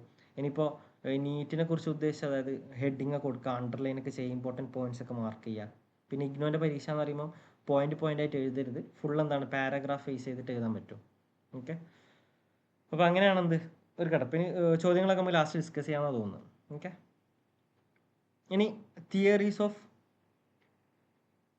സോഷ്യൽ സൈക്കോളജി എന്ന് പറഞ്ഞാൽ സോഷ്യൽ സൈക്കോളജിയിൽ എന്തൊക്കെ തിയറീസാണ് ഡിസ്കസ് ചെയ്യാൻ പോകുന്നത്. ലൈക്ക് അതായത് നമ്മളെല്ലാ സോഷ്യൽ ആക്ഷൻസും ഡിപ്പെൻഡ് ചെയ്യുന്നത് അല്ലെങ്കിൽ അതിനെ ഡ്രൈവ് ചെയ്യുന്നത് തിയറീസാണ് കേട്ടോ. അതായത് ഇന്ന തിയറി ഉണ്ട്, അതുകൊണ്ട് അയാളുടെ തോട്ട് ഇങ്ങനെ ആയിരിക്കും, ബിഹേവിയറിൻ്റെ റീസൺസ് ഇങ്ങനെയാണ് എന്നുള്ള ഒരു എന്താ പറയുക ഒരു ഫ്ലെക്സിബിൾ സാധനമാണ് തിയറീസ്. അല്ലെങ്കിൽ എല്ലാത്തിനും ഡിസ്കസ് ചെയ്യാൻ പറ്റുന്ന അല്ലെങ്കിൽ റീസൺസ് കണ്ടെത്താൻ പറ്റുന്ന ഒരിടാണ് തിയറീസ്. നമ്മളൊരു പുതിയ തിയറി ഫോം ചെയ്യുന്നു, നമ്മൾ എന്ത് ചെയ്യുന്നു ഒരു സോഷ്യൽ കോണ്ടെക്സ്റ്റിനെ ഇൻ്റർപ്രറ്റ് ചെയ്യുന്നു. ഓക്കെ, ഇതാണ് തിയറീൻ്റെ ഒരു ദൗത്യം എന്ന് പറയുന്നത്. അപ്പോൾ എന്തൊക്കെ തിയറീസാണ്, ഈ തിയറീൻ്റെ ഒരു ഓവർവ്യൂ മാത്രമാണ് കേട്ടോ പറയാൻ പോകുന്നത്. അപ്പോൾ ഒന്നാമത്തെ പറയാനുള്ളതെന്ന് പറഞ്ഞാൽ relationship with other discipline. Social psychology മറ്റ് ഡിസിപ്ലിനായിട്ട് എങ്ങനെയൊക്കെയാണ് ബന്ധം, അല്ലെങ്കിൽ എങ്ങനെയൊക്കെയാണ് അതിൻ്റെ കണക്ഷൻസ്. അപ്പോൾ ഒന്നാമത്തേന്ന് പറഞ്ഞാൽ ആന്ത്രപ്പോളജി എന്ന് പറഞ്ഞാൽ എന്താണ്, ഒരു കൾച്ചറിനെ കുറിച്ച് പഠിക്കുക, അല്ലെങ്കിൽ ഒരു കൾച്ചറിൽ ഉണ്ടാകുന്ന ബിലീഫ്സ്, അവരുടെ ബിഹേവിയർ, അവരുടെ ആക്ഷൻസ്, അവരുടെ നോംസ്, കസ്റ്റംസ്, അതിനെക്കുറിച്ചൊക്കെ പഠിക്കുന്ന ഒരു പഠനശാഖയാണ് ആന്ത്രപ്പോളജി. നിങ്ങൾ അവതാർ മൂവി കണ്ടിരുന്നോ അറിയില്ല. അവതാറിൻ്റെ മൂവിയില്ലേ, അവതാർ, പണ്ട് അത്രയും ഇറങ്ങി 2000 അങ്ങനെ എത്രയോ നമുക്ക് ഡേറ്റ് കറക്റ്റ് ഓർമ്മയില്ല. അതായത് അപ്പോൾ ഇറങ്ങിയ ഒരു അവതാർ എന്നുള്ള മൂവി ആന്ത്രപ്പോളജിക്കൽ ഒരു റിസർച്ച് പോലെയുള്ളൊരു മൂവിയാണ്. അതായത് സാന്താർ എന്ന് പറഞ്ഞ ഒരു ഗ്രഹത്തിലേക്ക് 2009 ഓക്കെ സാന്താർ എന്ന് പറയുന്ന ഒരു സാന്താർ തന്നെ തോന്നുന്നു കേട്ടോ, ഇനി വേറെ പേരാണോന്ന് അറിയില്ല. ഒരു ഗ്രഹം കണ്ടെത്തും, ആ ഗ്രഹത്തിൽ എന്താണ് ലൈഫ് ഉണ്ടെന്ന് അറിയും. അങ്ങനെ അവർ അവിടത്തേക്ക് ട്രാവൽ ചെയ്യും. അങ്ങനെ അവിടുത്തെ ഒരു സോഷ്യൽ സെറ്റിങ്സ്, എങ്ങനെയാണ് അവിടെ ജീവിക്കുന്നത്, എന്താണ് അവർ സംസാരിക്കുന്നത്, അങ്ങനെയുള്ള ഒരു ഒരു ഒരു കൾച്ചറൽ അനാലിസിസ്, അല്ലെങ്കിൽ ഒരു ആന്ത്രപ്പോളജിക്കൽ സ്റ്റഡിയാണ് ശരിക്കും എന്ത് ഈ അവതാർ എന്ന് പറയുന്നത്. ഒരു ആന്ത്രപ്പോളജിക്കൽ ലെൻസ് വെച്ചാൽ എങ്ങനെ കാണാം. ആക്ച്വലി എന്താണ്, അതൊരു ഒരു ഹൈപ്പോത്തറ്റിക്കൽ സിനിമയാണ്, അല്ലെങ്കിൽ ഒരു ഫിക്ഷനാണ്. അപ്പോൾ അതിൻ്റെ ഒരു ബേസ് എന്ന് പറയുന്നത് ഒരു ആന്ത്രപ്പോളജിക്കൽ ലെൻസാണ്. എങ്ങനെയാണ് ആ ഒരു കൾച്ചർ പ്രിവെയിൽ ചെയ്യുന്നത്, എങ്ങനെയാണ് അവിടുത്തെ ഒരു സോഷ്യൽ കസ്റ്റംസ് ആൻഡ് നോംസ് ഒക്കെ നിലനിൽക്കുന്നത്, എങ്ങനെയാണ് അതിൻ്റെ ഒരു പ്രോസസ്സ് എന്നൊക്കെ പഠിക്കുന്ന ഒരു മൂവിയാണ് എന്ത് അവതാർ എന്ന് പറയുന്നത്. അങ്ങനെ ഒരുപാട് മൂവികളുണ്ട്, നിങ്ങൾ അന്വേഷിച്ചാൽ കാണാം. അതായത് ഒരുപാട്, അതായത് കൾച്ചർ, ഒരു നാട്ടിൽ പോയിട്ട് അവരുടെ ഇടയിൽ ജീവിച്ചിട്ട് എന്ത് ചെയ്യുന്നു, അവരുടെ കൾച്ചർ പഠിക്കുന്ന ഒരുപാട് മൂവീസ് ഉണ്ട്. ഇനി നിങ്ങൾക്ക് അറിയാമെങ്കിൽ എന്ത് ചെയ്യുക, കമൻറ്റിൽ പറയാം. ഓക്കെ, അപ്പോൾ അതാണ്. ഇനി അടുത്ത എന്താണ്, പൊളിറ്റിക്കൽ സയൻസ് ആയിട്ട് സോഷ്യൽ സൈക്കോളജിക്ക് എങ്ങനെയാണ് ബന്ധം. ഏറ്റവും ബേസിക്കലി പറഞ്ഞാൽ ലീഡർഷിപ്പ് റോൾസ്, അല്ലെങ്കിൽ നമ്മളെ പൊളിറ്റിക്കൽ, അല്ലെങ്കിൽ ഒരു ഇൻഫോർമേഷനോടുള്ള നമ്മളെ ആറ്റിറ്റ്യൂഡ്, അതിനെ ഡിസൈഡ് ചെയ്യുന്ന, അല്ലെങ്കിൽ അതിനെ മാനേജ് ചെയ്യുന്ന ഒരു പഠനശാഖ ആണ് സോഷ്യൽ സൈക്കോളജിയിൽ വരുന്നത്. അതായത് പൊളിറ്റിക്കൽ സയൻസ് ആയിട്ട് റിലേറ്റഡ്, അല്ലെങ്കിൽ ഒരു കൺട്രി ആയിട്ട് റിലേറ്റഡ് ചെയ്തിട്ട് നമ്മളെ ഡ്രൈവ് ചെയ്യുന്ന ഒരു ഫോമാറ്റ്, അതിനെക്കുറിച്ച് റിസർച്ച് നടത്തുന്നത്, അല്ലെങ്കിൽ ആ ഒരു മേഖലയായി ബന്ധപ്പെട്ടാണ് എന്ത് പൊളിറ്റിക്കൽ സയൻസും സോഷ്യൽ സൈക്കോളജിയും എന്ത് ചെയ്യുക, കണക്ട് ചെയ്താലുണ്ടാവുക. പിന്നെ ഇതിനെ ബേസിക്കലി എന്താണ്, സോഷ്യോളജി എന്ന് പറഞ്ഞാൽ ഓരോ സോഷ്യൽ ഗ്രൂപ്പ്സ്, ഓരോ കാസ്റ്റ്, ഓരോ എന്താ പറയുക, അങ്ങനെ സോഷ്യൽ ബിഹേവിയർ, ഒരു ഗ്രൂപ്പായിട്ട് ഉണ്ടാകുമ്പോൾ എന്തൊക്കെയാണ് ബിഹേവിയർ ഉണ്ടാവുക, അല്ലെങ്കിൽ ഒരു സ്പോർട്സ് ഫീൽഡിൽ എന്തൊക്കെയാണ് ബിഹേവിയർ ഉണ്ടാവുക, അങ്ങനെ എന്താണ് ഒരു കളക്റ്റീവ് ബിഹേവിയറിനെ ഡിസ്കസ് ചെയ്യുന്നതാണ് എന്ത് സോഷ്യോളജി എന്ന് പറയുന്നത്. അപ്പോൾ സൈക്കോളജി ആയിട്ട് കണക്ട് ചെയ്യുമ്പോൾ എങ്ങനെയാണ് നമ്മൾ ഇൻറ്റേർണൽ ഫീലിങ്സ്, നമ്മളെ ബിഹേവിയറൊക്കെ എന്ത് ചെയ്യുക, സോഷ്യൽ സിറ്റുവേഷൻ അനുസരിച്ച് ചേഞ്ച് ആവുക എന്നുള്ള ഒരു സ്റ്റഡി.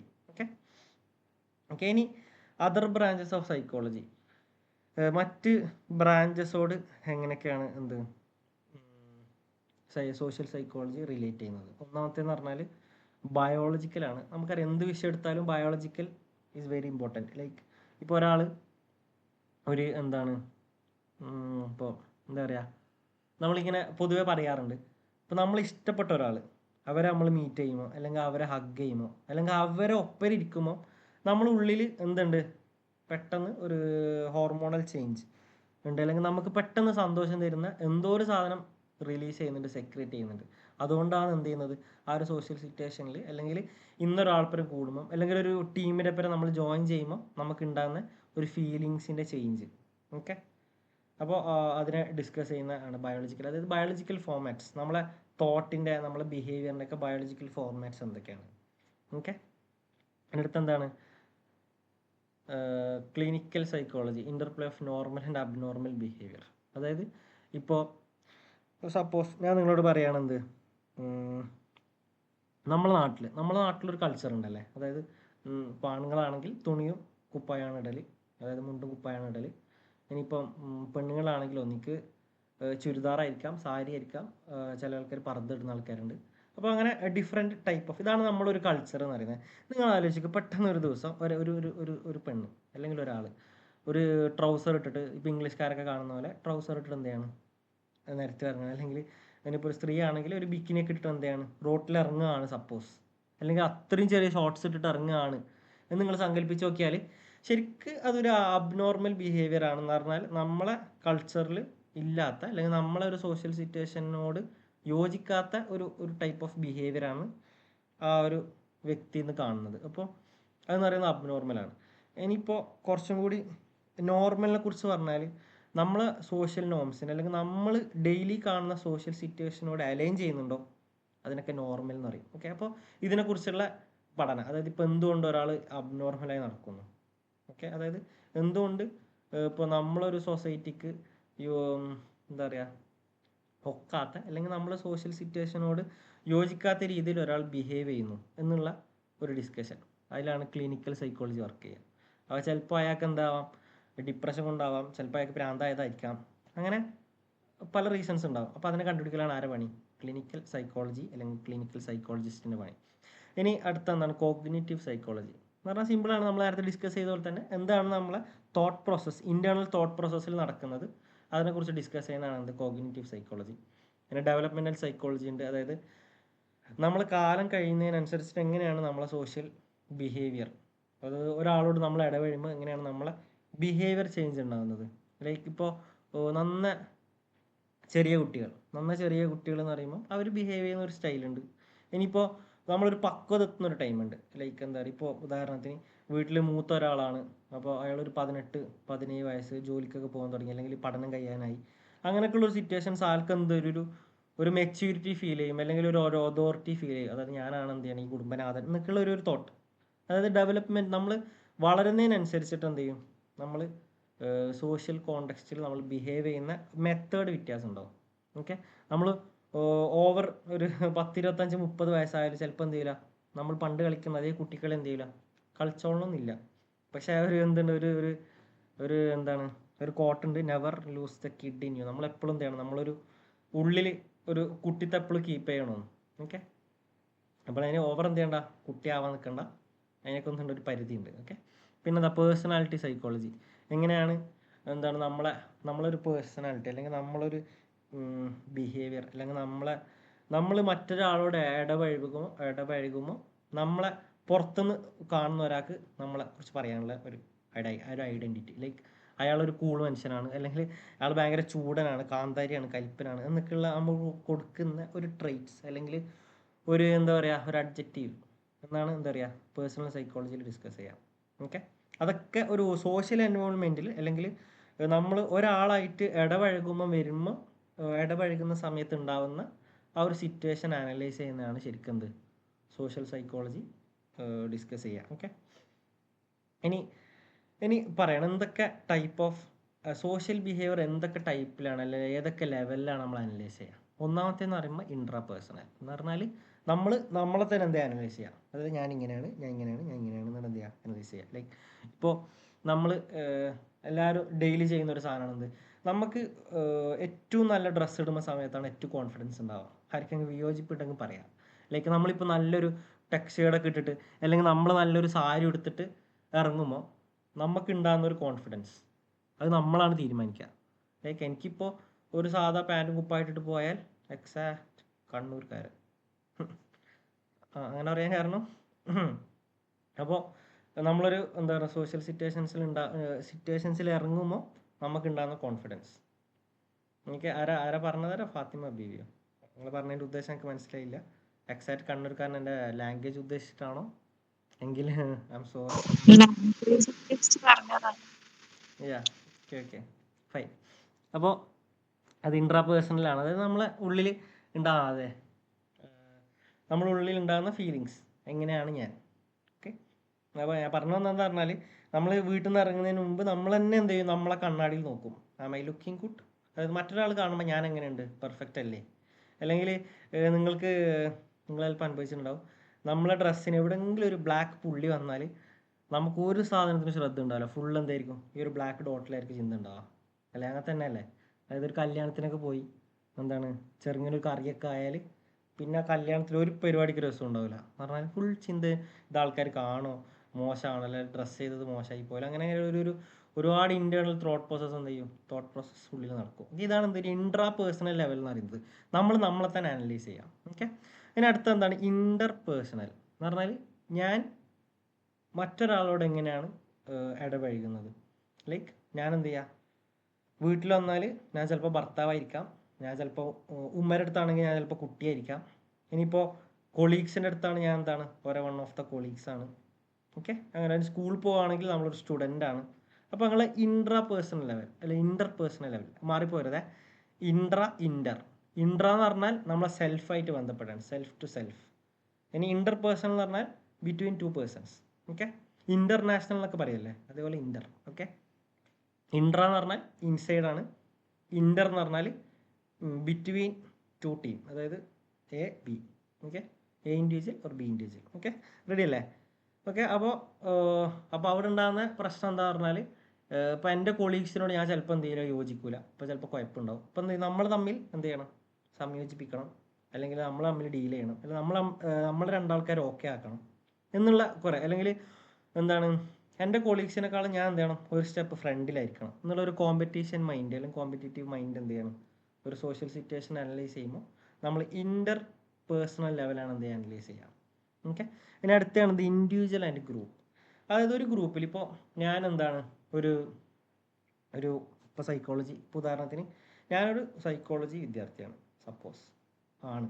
ഓക്കെ, അപ്പോൾ ഞാനൊരു സൈക്കോളജിൻ്റെ ഒരു ഗ്രൂപ്പിൽ ഞാൻ പെടുമ്പോൾ ഞാനും ആ ഗ്രൂപ്പും തമ്മിൽ എങ്ങനെയാണ് പോകുന്നത്, അതായത് ആ ഗ്രൂപ്പിലെ ചില കാര്യങ്ങൾ എനിക്ക് ഇഷ്ടപ്പെടില്ല. അപ്പം ഞാൻ എന്ത് ചെയ്യും, ആ ഗ്രൂപ്പിൽ നിന്ന് ഞാൻ മാറിയിരിക്കും. ഇപ്പോൾ ചോദിക്കും എന്തുകൊണ്ട് മാറിയെന്നു, അല്ലെങ്കിൽ മാറിക്കാനുള്ള റീസൺസ് എന്തൊക്കെയാണ്. അപ്പോൾ അങ്ങനെയുള്ള ഒരുപാട് കാര്യങ്ങൾ. ഒരു ഗ്രൂപ്പ് എങ്ങനെയാണ് ഒരു ഇൻഡിവിജ്വലിനെ ഇൻഫ്ലുവൻസ് ചെയ്യുന്നത്, അല്ലെങ്കിൽ എങ്ങനെയാണ് എതിരാവുന്നത്, അങ്ങനത്തെ കുറേ ഡിസ്കഷൻസ് ഒരു ഗ്രൂപ്പ് ആൻഡ് ഇൻഡിവിജ്വൽ. ഓക്കെ, ഇപ്പോൾ പൊതുവെ ഉണ്ടായിട്ടുണ്ട് നമ്മളെ ഒരു കൾച്ചർ ഉണ്ടാവില്ലേ, ആ കൾച്ചറിൽ നിന്ന് നമ്മൾ മാറിക്കുകയാണെങ്കിൽ അപ്പോൾ അവിടെയുള്ള ഫാക്ടേഴ്സ് അനലൈസ് ചെയ്യുന്നുണ്ടെങ്കിൽ നമ്മൾ individual and group level of analysis നടത്തേണ്ടത്. ഓക്കെ, എന്തുകൊണ്ടാണ് ഈ ഒരു വ്യക്തി ഈ ഒരു ഗ്രൂപ്പിനോട് ചേരുന്നത് ചേരാത്തത് എന്നുള്ള ഡിസ്കഷൻസ്. ഓക്കെ, ഇനി കുറച്ചും കൂടി വന്നാൽ രണ്ട് ഗ്രൂപ്പ് തമ്മിലുള്ള അനാലിസിസ്. ഇപ്പോൾ സപ്പോസ് പറയുകയാണെങ്കിൽ എന്താണ്, ഞാൻ ഒരു കണ്ണൂർക്കാരനാണ്, തൊട്ടപ്പുറത്തെ ജില്ലയിൽ കോഴിക്കോടുകാരനുണ്ട്. അപ്പോൾ നമ്മളൊരു കണ്ണൂർക്കാരനും ഓരോരു കോഴിക്കോടുകാരും, അങ്ങനെ ഒരു ഗ്രൂപ്പ് തമ്മിലുണ്ടാകുന്ന പ്രശ്നങ്ങൾ. അപ്പോൾ നമ്മൾ ഭയങ്കര ഡീസൻ്റ് ആണ്, അവർ ഭയങ്കര ഡീസൻ്റ് അല്ല എന്നുള്ള കുറേ തോട്ടാണ്. ഞാൻ അങ്ങനെ പറഞ്ഞല്ല കേട്ടോ, നിങ്ങൾ ചാടിക്കറ നിൽക്കണ്ട. അപ്പോൾ അങ്ങനെയുള്ള കുറേ തോട്ട് പ്രോസസ്സ്. അതായത് ഒരു ഗ്രൂപ്പിന് മറ്റൊരു യു ക്യാൻ ആസ്ക് മറ്റൊരു ഗ്രൂപ്പിന് തമ്മിലുണ്ടാകുന്ന എന്താണ് ചില പ്രശ്നങ്ങൾ, അല്ലെങ്കിൽ ആ ഒരു ഡിസ്കഷൻസ്, ഗ്രൂപ്പ് തമ്മിലുണ്ടാകുന്ന പ്രശ്നങ്ങൾ ഉണ്ടാവാം, കോൺഫ്ലിക്ട്സ്, പിന്നെ ഐഡൻറ്റിറ്റി പ്രശ്നങ്ങൾ, അങ്ങനെ തുടങ്ങി. ഓക്കെ, നിങ്ങൾ ആരെങ്കിലും എന്തൊക്കെ ചോദിക്കാൻ വിചാരിച്ചെങ്കിൽ ചോദിക്കുക കേട്ടോ. ഓക്കെ, ഞാൻ അടുത്ത വിഷയത്തിലേക്ക് പോവാണ്. ഇനി എന്തൊക്കെ തിയററ്റിക്കൽ അപ്രോച്ചസ് ആണുള്ളത്. അപ്പോൾ ഒന്നാമത് ബേസിക്കലി നമ്മൾ പറയാം എല്ലാത്തിലും ലേണിംഗ് തിയറീസ് ഉണ്ട്. ഇപ്പോൾ ലേണിംഗ് ആണ് നമ്മൾ എന്ത് ചെയ്യുക, മൊത്തത്തിൽ നമ്മൾ മാനേജ് ചെയ്യുക. എങ്ങനെയൊക്കെയാണ്, എന്ത് ടൈപ്പ് ഓഫ്, അല്ലെങ്കിൽ എന്തൊക്കെ കാര്യങ്ങൾ, എന്തൊക്കെ സോഷ്യൽ സിറ്റുവേഷനിലാണ് നമ്മൾ ലേൺ ചെയ്യുന്നത്, അതൊക്കെ നമ്മളെ ബിഹേവിയറിലും ആക്ഷൻസിലും എന്ത് ചെയ്യും, റെപ്ലിക്കേറ്റ് ചെയ്യും. ഓക്കെ, അപ്പോൾ ഒന്നാമത്തെ ഇതെന്ന് പറഞ്ഞാൽ ലേണിംഗ് തിയറീസ് ആണ്. നമുക്ക് ഒന്നും പറയേണ്ട ആവശ്യമില്ല, നമ്മൾ തൊട്ട് മുമ്പത്തെ പേപ്പറിൽ പഠിച്ചതാണ് എന്തൊക്കെ. അതായത് ലേണിംഗ് ത്രൂ എക്സ്പീരിയൻസ് ആണ് ലേണിംഗ് തിയറീസിൽ പറയൽ. അതിൽ 3 ടൈപ്പ് ഉണ്ട്, 3-4 ടൈപ്പ് ഉണ്ട്. അതിൽ ഒന്നാമത്തെയാണ് ക്ലാസിക്കൽ കണ്ടീഷനിങ്. നമ്മൾ പറഞ്ഞു പാവ്ലോവിൻ്റെ നായ വെച്ചിട്ടുള്ളൊരു എക്സ്പെരിമെൻറ്റ്. നമ്മൾ പണ്ട് കളിയാക്കലുണ്ട്, എന്ത് പാവ്ലോവിൻ്റെ പട്ടി തിയറി എന്ന് പറയും, ഓർമ്മിക്കാൻ വേണ്ടി പറയുന്നതാണ്. എനിവേ, അപ്പോൾ ഒന്നാമത്തെ ക്ലാസിക്കൽ കണ്ടീഷനിങ് എന്നുള്ള ഒരു തിയറി, അതായത് ലേണിംഗ് ബൈ അസോസിയേഷൻ. നമ്മൾ 2 സ്റ്റിമുലസിനെ അസോസിയേറ്റ് ചെയ്തിട്ട് നമ്മൾ ലേൺ ചെയ്തെടുക്കുന്ന ഒരു ബിഹേവിയർ, അതിനാണ് ക്ലാസിക്കൽ കണ്ടീഷനിങ് എന്ന് പറയുക. ഇനിയിപ്പോൾ ഓപ്പറൻറ്റ് കണ്ടീഷനിങ് എന്ന് പറയുമ്പോൾ നമ്മളൊരു പണിഷ്മെൻറ്റ് അല്ലെങ്കിൽ നമ്മളൊരു റിവാർഡ് കൊടുത്തിട്ട് ഒരു ബിഹേവിയർ ഉണ്ടാക്കുകയാണ്. ലൈക്ക് ഒരാൾ ക്ലാസ്സിന് വൈകി വരുന്നു, അങ്ങനെയാണെങ്കിൽ നമ്മൾ അവന് അടി കൊടുക്കുന്നു. അപ്പോൾ നെക്സ്റ്റ് ടൈം എന്ത് ചെയ്യുന്നു, അയാൾ നേരത്തെ വരും. നമ്മളൊരു പണിഷ്മെൻറ്റോ റിവാർഡോ കൊടുത്തിട്ട് ഒരു ബിഹേവിയറിനെ ഷേപ്പ് ചെയ്യുക. ഓക്കെ, അതിനാണ് ഓപ്പറൻറ്റ് കണ്ടീഷനിങ് ഡിസ്കസ് ചെയ്യുക. പിന്നെ ഒബ്സർവേഷൻ ലേണിംഗ് എന്ന് പറഞ്ഞാൽ നമ്മളെല്ലാം എല്ലാ സോഷ്യൽ സിറ്റുവേഷൻസ് നമ്മൾ കണ്ടാണ് പഠിക്കുന്നത്. ഏട്ടന് കണ്ടിട്ടാണ് അനിയൻ പഠിക്കുക, അനിയനെ കണ്ടിട്ടാണ് അനിയൻ പഠിക്കുക, അങ്ങനത്തെ ഒരു ചിന്ത ഉണ്ടല്ലോ.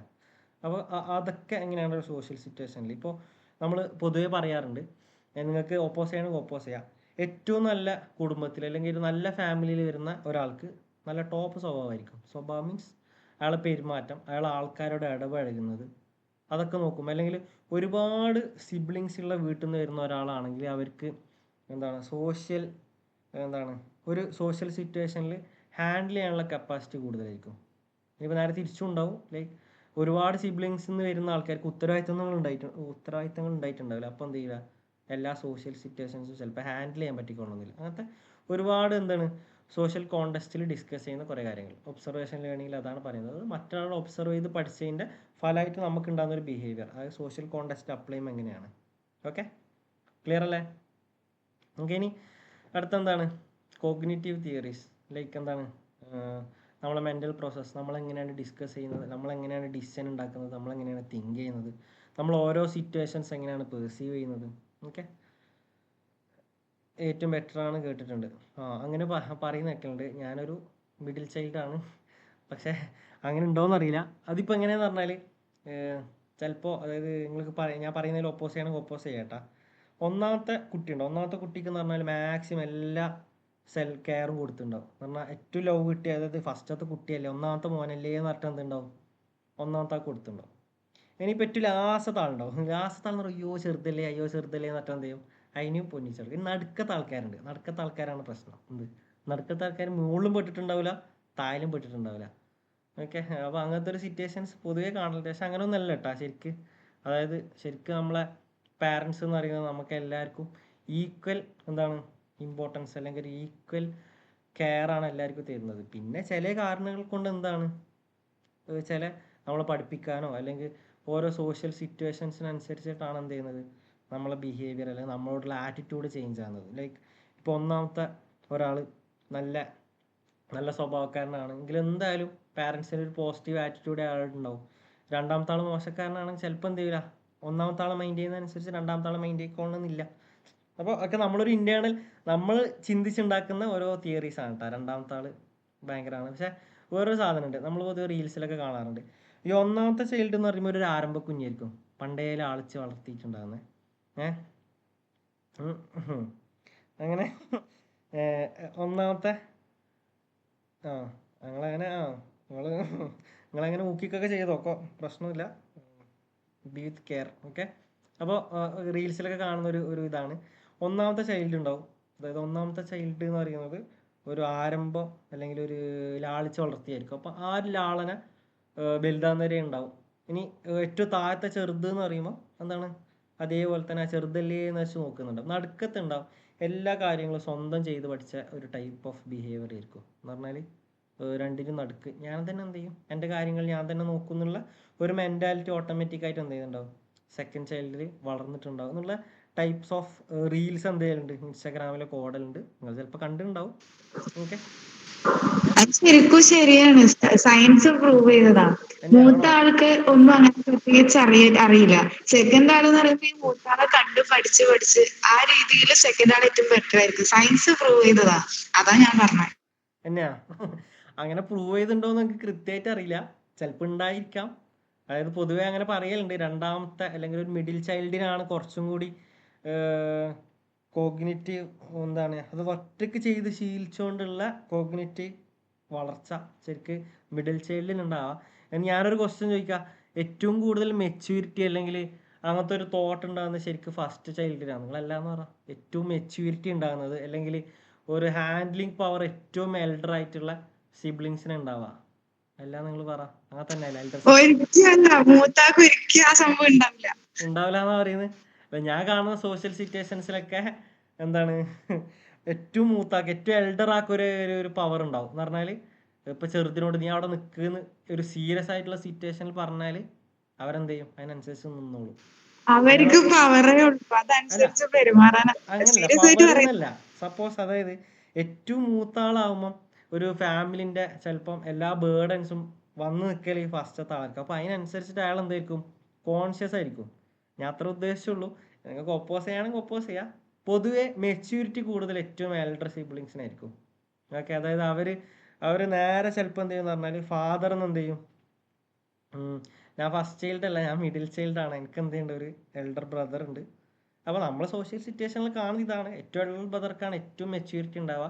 അല്ലെങ്കിൽ നമ്മളെ ഫാദറിന് അല്ലെങ്കിൽ നമ്മളെ ഗ്രാൻഡ് ഫാദറിന് കിട്ടിയ ഒരു സാധനം ഉണ്ടാവും, ഒരു ആറ്റിറ്റ്യൂഡ്, അല്ലെങ്കിൽ നമ്മളെ ഫാദറിന് കിട്ടുന്ന ഒരു അതേ ആറ്റിറ്റ്യൂഡാണ് ആർക്ക് കിട്ടുക, ഞങ്ങൾക്ക് തോന്നുന്നു എൽഡർ ചൈൽഡിന് കിട്ടുക. അതേ സാധനമാണ് നമ്മൾ എന്ത് ചെയ്യുക, നമ്മൾ പേഴ്സീവ് ചെയ്തിട്ട് നമ്മൾ അതിനനുസരിച്ച് നിൽക്കുക. അതായത് ചിലപ്പോൾ ഏട്ടൻ പറഞ്ഞാൽ ഓക്കെ അംഡാണ്.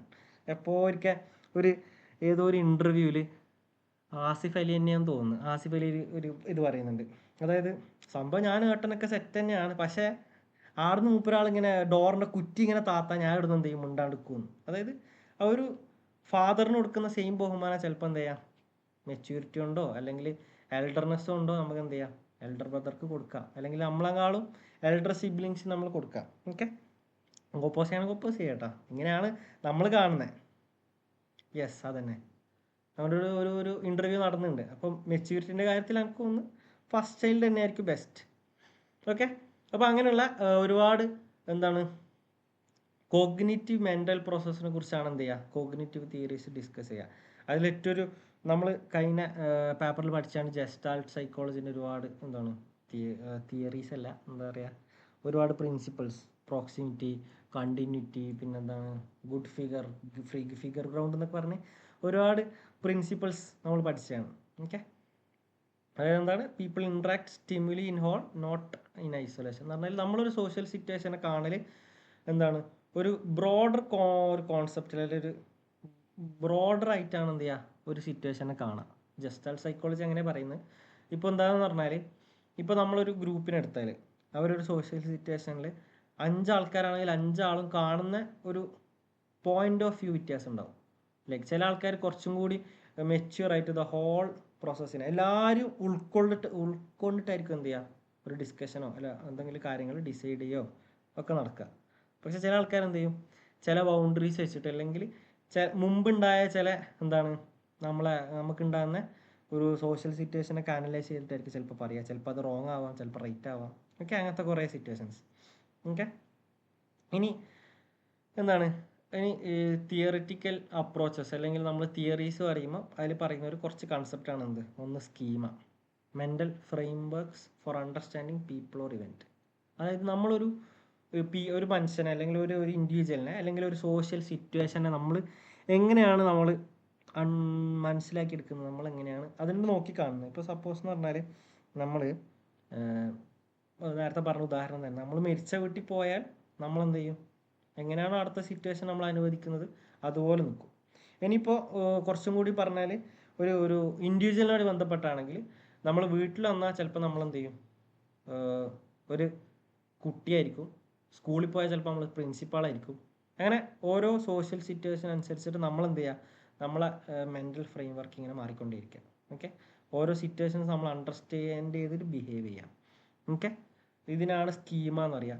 ഇനി കോഗ്നിറ്റീവ് കോൺസിസ്റ്റൻസി എന്ന് പറഞ്ഞാൽ individual strive for harmony in beliefs and attitudes. അതായത് ഒരു സിറ്റുവേഷൻ പറഞ്ഞാൽ അത് എന്താണ് everybody needs the last piece of cake, അങ്ങനെ ഒരു സാധനം ഉണ്ടാവില്ലേ എന്ന് പറഞ്ഞാൽ നമ്മളൊരു 5 ആൾക്കാർ ഒരു റൗണ്ട് ടേബിളിൽ ഇരിക്കുന്നു, പെട്ടെന്ന് എന്ത് ചെയ്യുന്നു ഒരു 10 കേക്ക് കൊണ്ടുവരുന്നു, അങ്ങനെ നമ്മൾ 11 കേക്ക് കൊണ്ടുവരുന്നു, നമ്മളെല്ലാവരും ഓരോന്ന് എടുക്കുന്നു, 2 എടുക്കുന്നു, ലാസ്റ്റത്തെ ഒരു കേക്ക് ബാക്കിയുണ്ടാവും. സംഭവം എന്താ പറഞ്ഞാൽ എല്ലാവർക്കും ആ കേക്ക് വേണമെന്നാണ്, പക്ഷെ ചോദിക്കുമ്പോൾ എനിക്ക് വേണ്ട എന്നുള്ള ഒരു സിറ്റുവേഷൻ ഉണ്ടാവില്ലേ, എല്ലാ സിറ്റുവേഷൻസും ഉണ്ടാവും. അല്ലെങ്കിൽ നമ്മളിപ്പോൾ എവിടെയെങ്കിലും ഫുഡ് കഴിക്കാനൊക്കെ പോയാൽ ഫുഡ് എന്തൊക്കെ വേണമെന്ന് വെച്ചാൽ വേണ്ട എന്ന് വെച്ചാൽ അടുത്തുള്ള ആൾ തോണ്ടിയിട്ട് പറയും കുറച്ച് ഇട്ടുതരാൻ പറയും. ഓക്കെ, അപ്പോൾ അങ്ങനത്തെ ഒരു സിറ്റുവേഷൻസ് നമ്മളെപ്പോഴും എന്താ പറയുക ഒരു കോഗ്നിറ്റീവ് കോൺസിസ്റ്റൻസിയാണ് ആഗ്രഹിക്കുക. എന്ന് പറഞ്ഞാൽ എൻ്റെ കോഗ്നീഷൻ അല്ലെങ്കിൽ എൻ്റെ ബിലീഫ് ഇങ്ങനെയാണ്, അതുകൊണ്ട് എന്ത് ചെയ്യണം എൻ്റെ ബിഹേവിയർ എൻ്റെ ഇത് എന്താണ് അതിനോട് യോജിച്ചതായിരിക്കണം. എപ്പോഴുും സെയിം ആവാൻ എല്ലാവരും ശ്രമിക്കും. ഒന്നിക്ക് അയാൾ ബിഹേവിയർ മാറ്റും അല്ലെങ്കിൽ അയാളെ തിങ്കിങ് മാറ്റും. ഓക്കെ, ഇപ്പോൾ പൊതുവെ പറയുകയാണെങ്കിൽ ഈ വെസ്റ്റേണേഴ്സിൻ്റെ ഒക്കെ ഒരു പ്രത്യേകതയായിട്ട് പറയുന്നത്, ഇപ്പോൾ നമ്മളെന്ത് ചെയ്യും ഒരു കേക്ക് കൊടുത്തു സപ്പോസ് ഒരാൾക്ക്, അപ്പോൾ അയാൾ ആ കേക്ക് തിന്നു. അപ്പോൾ ഒരു മലയാളിയാണ് ശരാശരി ടിപ്പിക്കൽ മലയാളിയാണെങ്കിൽ രണ്ടാമത്തെ കേക്ക് വെച്ചാൽ അയാളിപ്പോൾ എന്താ വിചാരിക്കാന്ന് വെച്ചിട്ട് അയാൾ എന്താ പറയും എനിക്ക് വേണ്ടാന്ന് പറയും. പക്ഷെ അതേ അവസരത്തിൽ ഒരു വെസ്റ്റേണേഴ്സ് പൊതുവെ പറയാറുണ്ട്, വെസ്റ്റേണേഴ്സിനോട് ചോദിക്കുകയാണെങ്കിൽ okay I will have 1 more എന്ന് പറഞ്ഞാൽ ചിലപ്പോൾ 1 2 3 ചിലപ്പോൾ എന്ത് ചെയ്യും അയാൾ ചിലപ്പോൾ കേക്ക് എടുക്കാം. ഓക്കെ, ഒരു കോഗ്നിറ്റീവ് കോൺസിസ്റ്റൻസി, എൻ്റെ മൈൻഡ് ഇങ്ങനെയാണ് പറയുന്നതല്ല, എൻ്റെ ബിലീഫ് ഇങ്ങനെയാണ്, അതുകൊണ്ട് എന്താണ് അതിനോട് യോജിച്ചാവാനാണ് നമുക്ക് എപ്പോൾ ആഗ്രഹം. അതിനോട് എതിര് വരുമ്പോഴാണ് കോഗ്നിറ്റീവ് ഡിസോണൻസ് ഒക്കെ വരിക. അങ്ങനെ കുറേ സോഷ്യൽ പ്രശ്നങ്ങളൊക്കെ നമ്മൾ അങ്ങനെ തന്നെയാണെങ്കിൽ പ്രശ്നമില്ല, ഇറ്റ്സ് വെരി ഗുഡ്. പക്ഷെ അങ്ങനെ അല്ലാത്ത ആൾക്കാരും ഉണ്ട് എന്ന് പറഞ്ഞാൽ അവരുള്ളിലൊന്നായിരിക്കും പക്ഷെ പുറത്ത് വേറെന്നായിരിക്കും. അതിന് ഏറ്റവും വലിയ എക്സാമ്പിളാണ് ഒരു പാർട്ടിയിലൊക്കെ പോയാൽ അല്ലെങ്കിൽ നമ്മൾ ഒരു ഗസ്റ്റായിട്ട് ഒരു സ്ഥലത്ത് നിന്ന് ഫുഡ് കഴിക്കുമ്പോൾ എന്താണ് ഇനി വേണമെന്ന് വെച്ചാൽ നമ്മൾ വേണ്ടാന്ന് പറയും. പക്ഷെ എന്ത് ചെയ്യും പിന്നെ അതുപോലെ തന്നെ അടുത്തുള്ള ആൾക്കാർ മുട്ടിയിട്ട് കുറച്ച് ഇട്ടുതരാനൊക്കെ പറയും, എന്നിട്ട് ഇടുമ്പോൾ വേണ്ടെന്നൊക്കെ ആക്കും. അങ്ങനത്തെ സിറ്റുവേഷൻസ് ഉണ്ടാവില്ലേ. ഓക്കെ, അതൊക്കെ അതിൻ്റെ ഒരു ഭാഗമാണ്. പിന്നെ അടുത്തത് എന്താണ്? ആട്രിബ്യൂഷൻ, ജഡ്ജ്മെന്റ്, ഇംപ്രഷൻ ഫോർമേഷൻസ് എല്ലാം എന്താണ്? ഈ തിയറിറ്റിക്കൽ അപ്രോച്ചസിൽ പെടുന്നതാണ്. അതിനെക്കുറിച്ചൊക്കെ നമ്മൾ എന്ത് ചെയ്യും? ശേഷം ഡിസ്കസ് ചെയ്യും. നമ്മൾ ഫസ്റ്റ് ഒരാൾ കാണുമ്പോൾ ജഡ്ജ് ചെയ്യുന്നത് ഇപ്പോൾ എന്താണ്? സപ്പോസ് എന്താണ് ഒരു ഒരു ഒരു സോഷ്യൽ സിറ്റുവേഷൻ എടുത്താൽ എന്താണ്, ഒരാൾ തിരക്കിട്ടിട്ട് എവിടെയെങ്കിലും പോവുകയാണ്.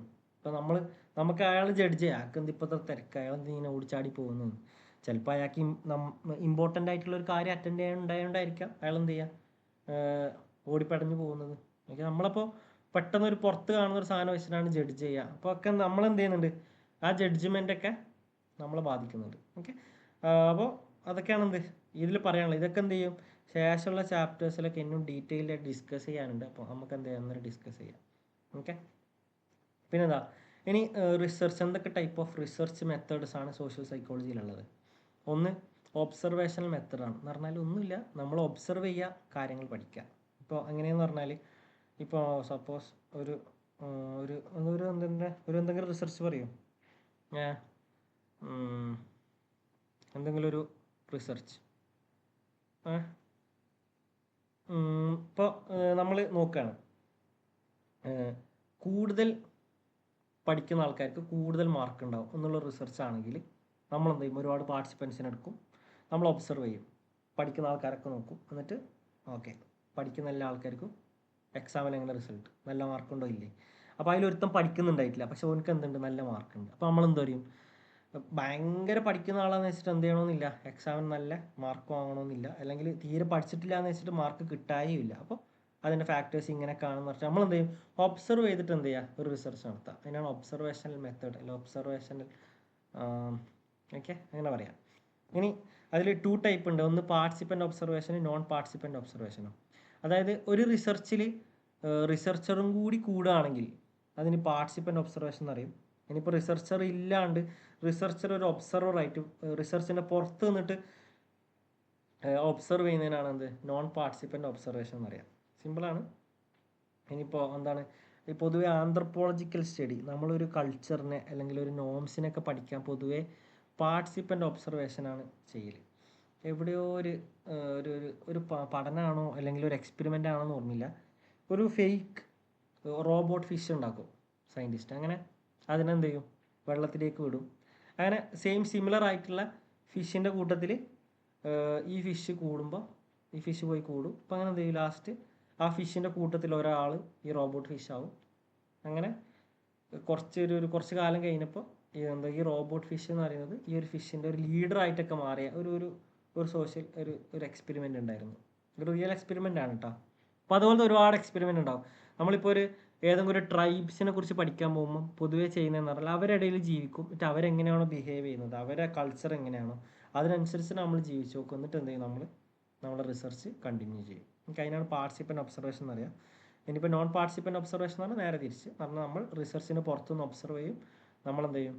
കാര്യങ്ങളൊക്കെ നോട്ട് ചെയ്യും. ഓക്കെ, ഇനി എക്സ്പെരിമെൻ്റൽ മെത്തേഡ്.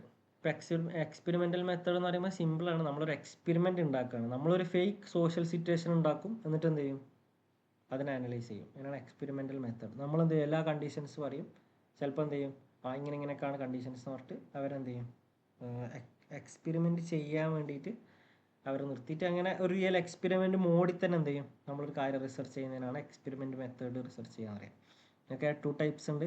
ഒന്ന് ട്രൂ എക്സ്പെരിമെൻ്റ് ആണ്, ഒന്ന് ക്വാസി എക്സ്പെരിമെൻ്റ് ആണ്. ട്രൂ എന്ന് പറഞ്ഞാൽ നമ്മൾ തന്നെ ഒരു ഫേക്ക് സിറ്റുവേഷൻസ് ഉണ്ടാക്കുക, എന്നിട്ട് അതിൽ നമ്മൾ റിസർച്ച് ചെയ്യാം. ഇനി ക്വാസി എക്സ്പെരിമെൻ്റ് എന്ന് പറഞ്ഞാൽ നമ്മൾ നാച്ചുറൽ സെറ്റിങ്സിൽ തന്നെ എന്ത് ചെയ്യുക? ഒരു എക്സ്പെരിമെൻ്റ് ചെയ്യാം. ഓക്കെ, ഇതിനാണ് എന്താ പറയുക? എക്സ്പെരിമെൻ്റൽ മെത്തേഡ് എന്ന് പറയാം. ഇനി അടുത്ത എത്തിക്കൽ ഇഷ്യൂസ് ഇൻ റിസർച്ച്. നമുക്ക് പെട്ടെന്ന് തന്നെ എന്ത് ചെയ്യാൻ പറ്റില്ല? ഒരു റിസർച്ച് നടത്താൻ പറ്റില്ല. നിങ്ങൾ കഴിഞ്ഞ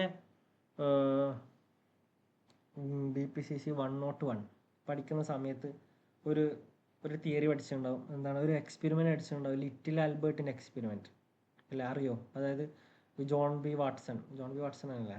വാട്സന് റെയ്നറും കൂടി നടത്തിയൊരു എക്സ്പെരിമെൻ്റ് ആണ് ഒരു ലിറ്റിൽ ആൽബർട്ട് എക്സ്പെരിമെൻറ്റ്. ലിറ്റിൽ ആൽബർട്ടിന് ഒരു വെള്ളെലിയെ പേടിയാവുന്നൊരു എക്സ്പെരിമെൻറ്റ് ഓർമ്മയില്ല. അതായത് സംഭവം എന്താ പറഞ്ഞാലേ, ലിറ്റിൽ ആൽബർട്ട് എന്ന് പറഞ്ഞൊരു ചെറുതുണ്ട്.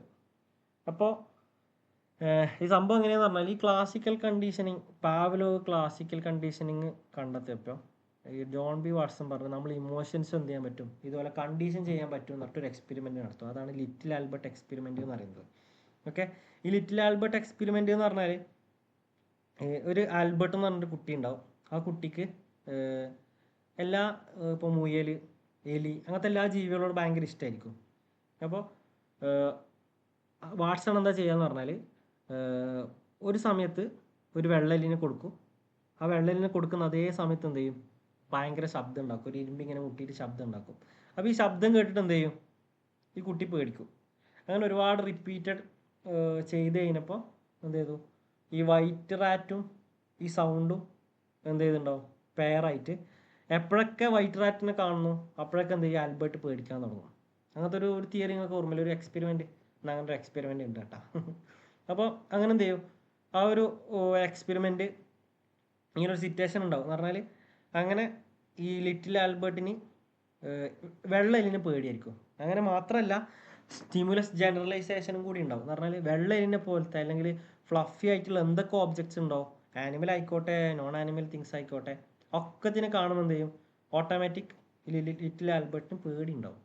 അപ്പോൾ ഇതിൽ പോയിന്റ് എന്താണെന്ന് പറഞ്ഞാൽ, അങ്ങനെ ഈ എക്സ്പെരിമെൻ്റ് തീരുന്നതിന് മുമ്പ് ശരിക്കും ഇങ്ങനെ ഒരു പേടി, ഒരു അറിയാൻ ആവശ്യമില്ലാണ്ട് ഒരു പേടി കുത്തി നിറച്ചാണ് ഈ പാവ ലിറ്റിൽ ആൽബർട്ടിന്. പക്ഷെ എന്ത് ചെയ്തെന്ന് പറഞ്ഞാൽ ഈ റിസർച്ചിൻ്റെ എത്തിക്കലിൻ്റെ ഒരു ഇഷ്യൂ വന്നു. എന്ന് പറഞ്ഞാൽ ഈ ഒരു റിസർച്ച് കംപ്ലീറ്റ് ആകുന്നതിന് മുമ്പ് അല്ലെങ്കിൽ റീകണ്ടീഷൻ ചെയ്യുന്നതിന് മുമ്പ് ഈ ഒരു പേടി മാറ്റണമല്ലോ. ഈ പേടി മാറ്റുന്നതിന് മുമ്പ് എന്ത് ചെയ്തു, ഈ ലിറ്റിൽ ആൽബർട്ടിൻ്റെ അമ്മ ഈ ഒരു എക്സ്പെരിമെൻറ്റിൽ നിന്ന് ലിറ്റിൽ ആൽബർട്ടിനെ വിത്ഡ്രോ ചെയ്തു. അപ്പോൾ ജീവിതകാലം മുഴുവൻ ഒരു വെള്ളെലിയെ പേടിയുള്ള അല്ലെങ്കിൽ ഇതുപോലത്തെ ജീവികളെ പേടിയുള്ള ഒരാളായിട്ട് എന്തായി മാറുന്നത്, ലിറ്റിൽ ആൽബർട്ട് മാറുന്നത്. അപ്പോൾ ആ സെയിം റിസർച്ച് ശരിക്കും എന്ത് ചെയ്യാൻ കഴിയില്ല, ഇപ്പം കണ്ടക്ട് ചെയ്യാൻ കഴിയില്ല. ബിക്കോസ് നമുക്ക് എത്തിക്കൽ ഇഷ്യൂസ് ഉണ്ട്. അപ്പോൾ ഇനി എത്തിക്കൽ ഇഷ്യൂസ് ആണ് പറയുന്നത്. ഒന്നാമത്തെ എത്തിക്കൽ പ്രിൻസിപ്പൾ ഇൻഫോംഡ് കൺസെൻറ്റ്. ഇപ്പം ഞാൻ ഒരാളെ വെച്ചിട്ട് റിസർച്ച് ചെയ്യാണ്, അങ്ങനെയാണെങ്കിൽ കൃത്യമായിട്ട് പറയണം, ഓക്കെ ഇന്നതാണ് റിസർച്ച്, ഇങ്ങനെയൊക്കെയാണ് ചെയ്യാൻ പോകുന്നത്, ഇതിൻ്റെ പ്രൊസീജിയേഴ്സ് ഇങ്ങനെയാണ്. എന്ത് ചെയ്യണം, ഫുൾ ഒരു പാർട്ടിസിപ്പൻറ്റിന് ഫുൾ എന്താണ് മനസ്സിലാക്കി കൊടുക്കണം. ഓക്കെ, പിന്നെന്താണ് ഡീബ്രീഫിങ്. നമ്മൾ സ്റ്റഡിക്ക് ശേഷം ഇതെന്തിനുള്ള സ്റ്റഡി ആയിരുന്നു, പിന്നെ ഇതിൻ്റെ റിസൾട്ട് എന്തായിരുന്നു, അങ്ങനെയുള്ള ചില കാര്യങ്ങളൊക്കെ എന്ത് ചെയ്യണം, നമ്മൾ പാർട്ടിസിപ്പൻറ്റിന് പറഞ്ഞു കൊടുക്കണം. ഈ കാണുന്ന ഒരു എത്തിക്കൽ പ്രിൻസിപ്പിളാണ്. പിന്നെ എന്താ, പ്രൊട്ടക്ഷൻ ഫ്രം ഹാം. അത് വേദന ഉണ്ടാക്കുന്ന ഈ എന്താണ് എക്സ്പെരിമെൻറ്റ്സ് ഒന്നും എന്ത് ചെയ്യരുത്, ഓരോ പാർട്ടിസിപ്പൻറ്റിനും കൊടുക്കരുത് എന്നുള്ള ഒരു തോട്ട്. അപ്പോൾ അതുകൊണ്ട് ഇപ്പോൾ സ്റ്റാൻലി മിൽഗ്രാമിൻ്റെ എക്സ്പെരിമെൻ്റ് ഒക്കെ നമുക്ക് കുറച്ച് നേരം ഡിസ്കസ് ചെയ്യാനുണ്ട്. ഒബീഡിയൻസ് ടു അതോറിറ്റി എന്ന് പറഞ്ഞ ഒരു എക്സ്പെരിമെൻ്റ് ഉണ്ട് ഡിസ്കസ് ചെയ്യാൻ. അപ്പോൾ അതിലൊക്കെ ഉള്ള എന്താണ്, പ്രൊട്ടക്ഷൻ ഫ്രം ഹാം, മെൻ്റലിയോ ഫിസിക്കലിയോ ഒരു ഹാം ഉണ്ടാവില്ല എന്ന് എന്താണ് നമ്മൾ ആദ്യം ഉറപ്പ് വരുത്തണം. പിന്നെ എന്താ, അവോയ്ഡൻസ് ഓഫ് ഡിസെപ്ഷൻസ്. നമ്മൾ എന്ത് ചെയ്യാൻ പാടില്ല, പാർട്ടിസിപ്പൻറ്റിനെ പറഞ്ഞ് പറ്റിക്കാൻ പാടില്ല. അതായത് നമ്മൾ ചെയ്യുന്നതൊന്ന് പാർട്ടിസിപ്പൻറ്റിനോട് പറയുന്ന വേറൊന്ന്, അങ്ങനെ പറ്റില്ല. അവോയ്ഡൻസ് ഓഫ് ഡിസെപ്ഷൻ ചെയ്യാൻ പറ്റില്ല. അതിപ്പോൾ എങ്ങനെയെന്ന് പറഞ്ഞാൽ, ഇപ്പം അങ്ങനെ ഇപ്പം ഇനി ആവശ്യമാണെങ്കിൽ നമുക്ക് ചെയ്യാം കേട്ടോ. എന്ന് പറഞ്ഞാൽ നമ്മൾ റിസർച്ചിൻ്റെ ഭാഗം ആണ്. ഇപ്പോൾ ഉദാഹരണത്തിന് പ്ലേസ്ബോ എഫക്റ്റ് അല്ലെങ്കിൽ കൺട്രോൾ ഗ്രൂപ്പൊക്കെ ഉണ്ടാവും. എന്ന് പറഞ്ഞാൽ വാക്സിനാന്ന് പറഞ്ഞിട്ട് വെള്ളം അടിച്ചു കൊടുക്കും. അല്ലെങ്കിൽ ഇപ്പോൾ പൊതുവെ കാണലുണ്ട്, ഈ ചില ആൾക്കാർക്ക് അസുഖം ഉണ്ടാവും, അല്ല അസുഖം ഉണ്ടാവില്ല, പക്ഷെ അയാൾ അസുഖം ഉണ്ടെന്ന് ബിലീഫ് ചെയ്യുന്നുണ്ടാവും. അപ്പോൾ അയാൾക്ക് എന്താ ഒരു വിറ്റാമിൻ സിൻ്റെ അല്ല വിറ്റാമിൻ ഡിൻ്റെ ഗുളിക കൊടുക്കും. അപ്പോൾ അയാൾ കുടിക്കുമ്പോൾ അസുഖം മാറും. അപ്പോൾ അങ്ങനത്തെ ഒക്കെ സിറ്റുവേഷൻസിൽ നമുക്ക് ഡിസെപ്റ്റ് ചെയ്യാൻ പറ്റും ആവശ്യമുണ്ടെങ്കിൽ. അത് എന്ത് ചെയ്യാൻ പറ്റില്ല, പേഴ്സണൽ ഹാമൊന്നും ഇല്ലാത്ത രീതിയിൽ ഡിസെപ്റ്റ് ചെയ്യാൻ പറ്റും. അല്ലെങ്കിൽ നോ ഡിസെപ്ഷൻസ്, ഒരു ഡിസെപ്ഷൻസോ എന്താ റിസർച്ചർ പാർട്ടിസിപ്പൻറ്റിന് ചെയ്യാൻ പാടില്ല. പിന്നെ എന്താ, കോൺഫിഡൻഷ്യാലിറ്റി. നമ്മളൊരു റിസർച്ച് നടക്കുമ്പോൾ നമ്മൾ ചൂസ് ചെയ്യുന്ന പാർട്ടിസിപ്പൻസ് അവരായിട്ടുള്ള എക്സ്പെരിമെൻറ്റ് അല്ല ആ എക്സ്പീരിയൻസ് അവരിൽ നിന്ന് കിട്ടുന്ന ഡാറ്റാസൊക്കെ കോൺഫിഡൻഷ്യൽ ആയിരിക്കണം. എന്ന് പറഞ്ഞാൽ അവരുടെ പേഴ്സണൽ ഡാറ്റാസ് നമ്മൾ എന്ത് ചെയ്യാൻ പാടില്ല, പുറത്തേക്ക് കൊടുക്കുക അല്ലെങ്കിൽ നമ്മൾ റിസർച്ചിന് ഇപ്പം എന്താണ് കൺഫൈൻഡ് ആയിട്ടുള്ള റിസർച്ചിന് പുറത്ത് എന്ത് ചെയ്യുക, ഉപയോഗിക്കുക. അങ്ങനെയൊക്കെ ചെയ്യുമ്പോൾ എന്താണ്, കോൺഫിഡൻഷ്യാലിറ്റിക്ക് എതിരാണ്. അപ്പം ഇങ്ങനത്തെ കാര്യങ്ങളൊക്കെ എന്ത് ചെയ്യണം, ഒരു റിസർച്ച് നടത്തുമ്പോൾ ശ്രദ്ധിക്കണം. അപ്പോൾ അതുകൊണ്ട് എന്താണെന്ന് പറഞ്ഞാൽ പണ്ട് നടന്ന പോലത്തെ സിവിയർ റിസർച്ചുകളൊന്നും എന്ത് ചെയ്യാൻ പറ്റില്ല, ഇപ്പം നടത്താൻ പറ്റില്ല. ലൈക്ക് പണ്ട് നമുക്ക് തോന്നുന്നു നമ്മൾ പൊതുവെ പറയുന്നത് കുറച്ചും കൂടി എന്താ പറയുക, എത്തിക്കൽ കൺസിഡറേഷൻ ഇല്ലാണ്ട് ഒരു എക്സ്പെരിമെൻ്റാണ് അതായത് കുറച്ച് ആൾക്കാരെ ഒരു സെല്ലിൽ പൂട്ടിയിടും. എന്നിട്ട് അവർക്ക് എന്ത് ചെയ്യുന്ന പറഞ്ഞാൽ ഉറക്കം വരാതിരിക്കാനുള്ള ഗുളിക കൊടുക്കും. എന്ത് ഒരുപാട് ദിവസം അവർ ഉറങ്ങാതെ നിന്നിട്ട് പെട്ടെന്ന് അവരെ ബിഹേവിയർ ഒരു ആനിമൽ ബിഹേവിയറായി മാറുന്ന ഒരു എക്സ്പെരിമെൻ്റ് ഒക്കെ ഉണ്ട്. അപ്പോൾ അതിലൊക്കെ എന്താ സംഭവിക്കുന്നതെന്ന് പറഞ്ഞാൽ നമ്മൾ ഒരു എത്തിക്കൽ ഇഷ്യൂസിന് പുറത്തുള്ള എക്സ്പെരിമെൻ്റ് ആണ്, പക്ഷെ അതിൻ്റെ റിസൾട്ടൊക്കെ ഭയങ്കര സംഭവമാണ്. പക്ഷെ എന്ത് ചെയ്യില്ല, ഇപ്പം ഹ്യൂമൻ റൈറ്റ്സ് എന്ത് ചെയ്യില്ല, നമുക്ക് ഈ ഒരു പ്രിൻസിപ്പിൾസ്, എത്തിക്കൽ പ്രിൻസിപ്പിൾസ് കൺസിഡർ ചെയ്യേണ്ട ഒരു റിസർച്ച് ചെയ്യാൻ പറ്റില്ല. അതുകൊണ്ടാണ് പൊതുവെ മനുഷ്യന്മാരിൽ എന്ത് ചെയ്യല് റിസർച്ച് ചെയ്യാത്തത്. സിമ്പിൾ റിസർച്ചൊക്കെ നടക്കും. ഈ ആലൺ മസ്കിനെ ന്യൂറാലിങ്ക് എന്ന് പറഞ്ഞൊരു സാധനമുണ്ട്, കേട്ടിട്ടുണ്ടോ?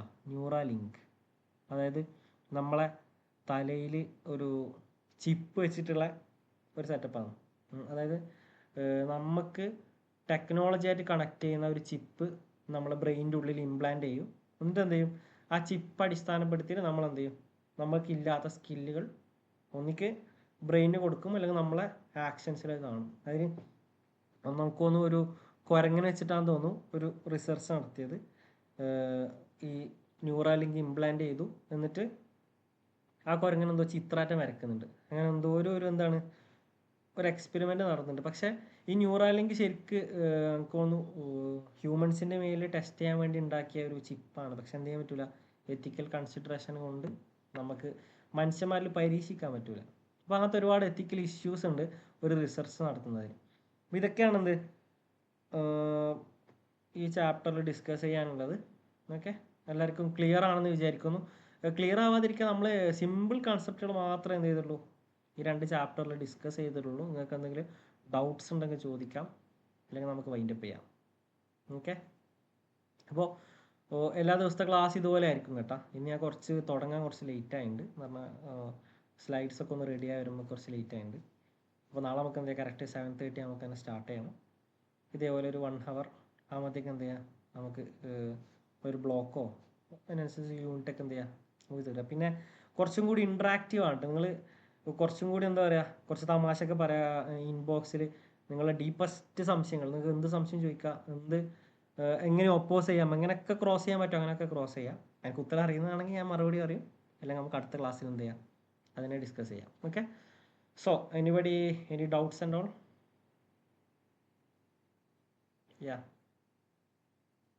ഡൗട്ട്സ് ഒന്നുമില്ല. ഓക്കെ ആണ്. ഓക്കെ, അപ്പോൾ നമുക്ക് വൈൻഡപ്പ് ചെയ്യാണ്. സോ നെക്സ്റ്റ് ഡേ കാണാം. Thank you everybody.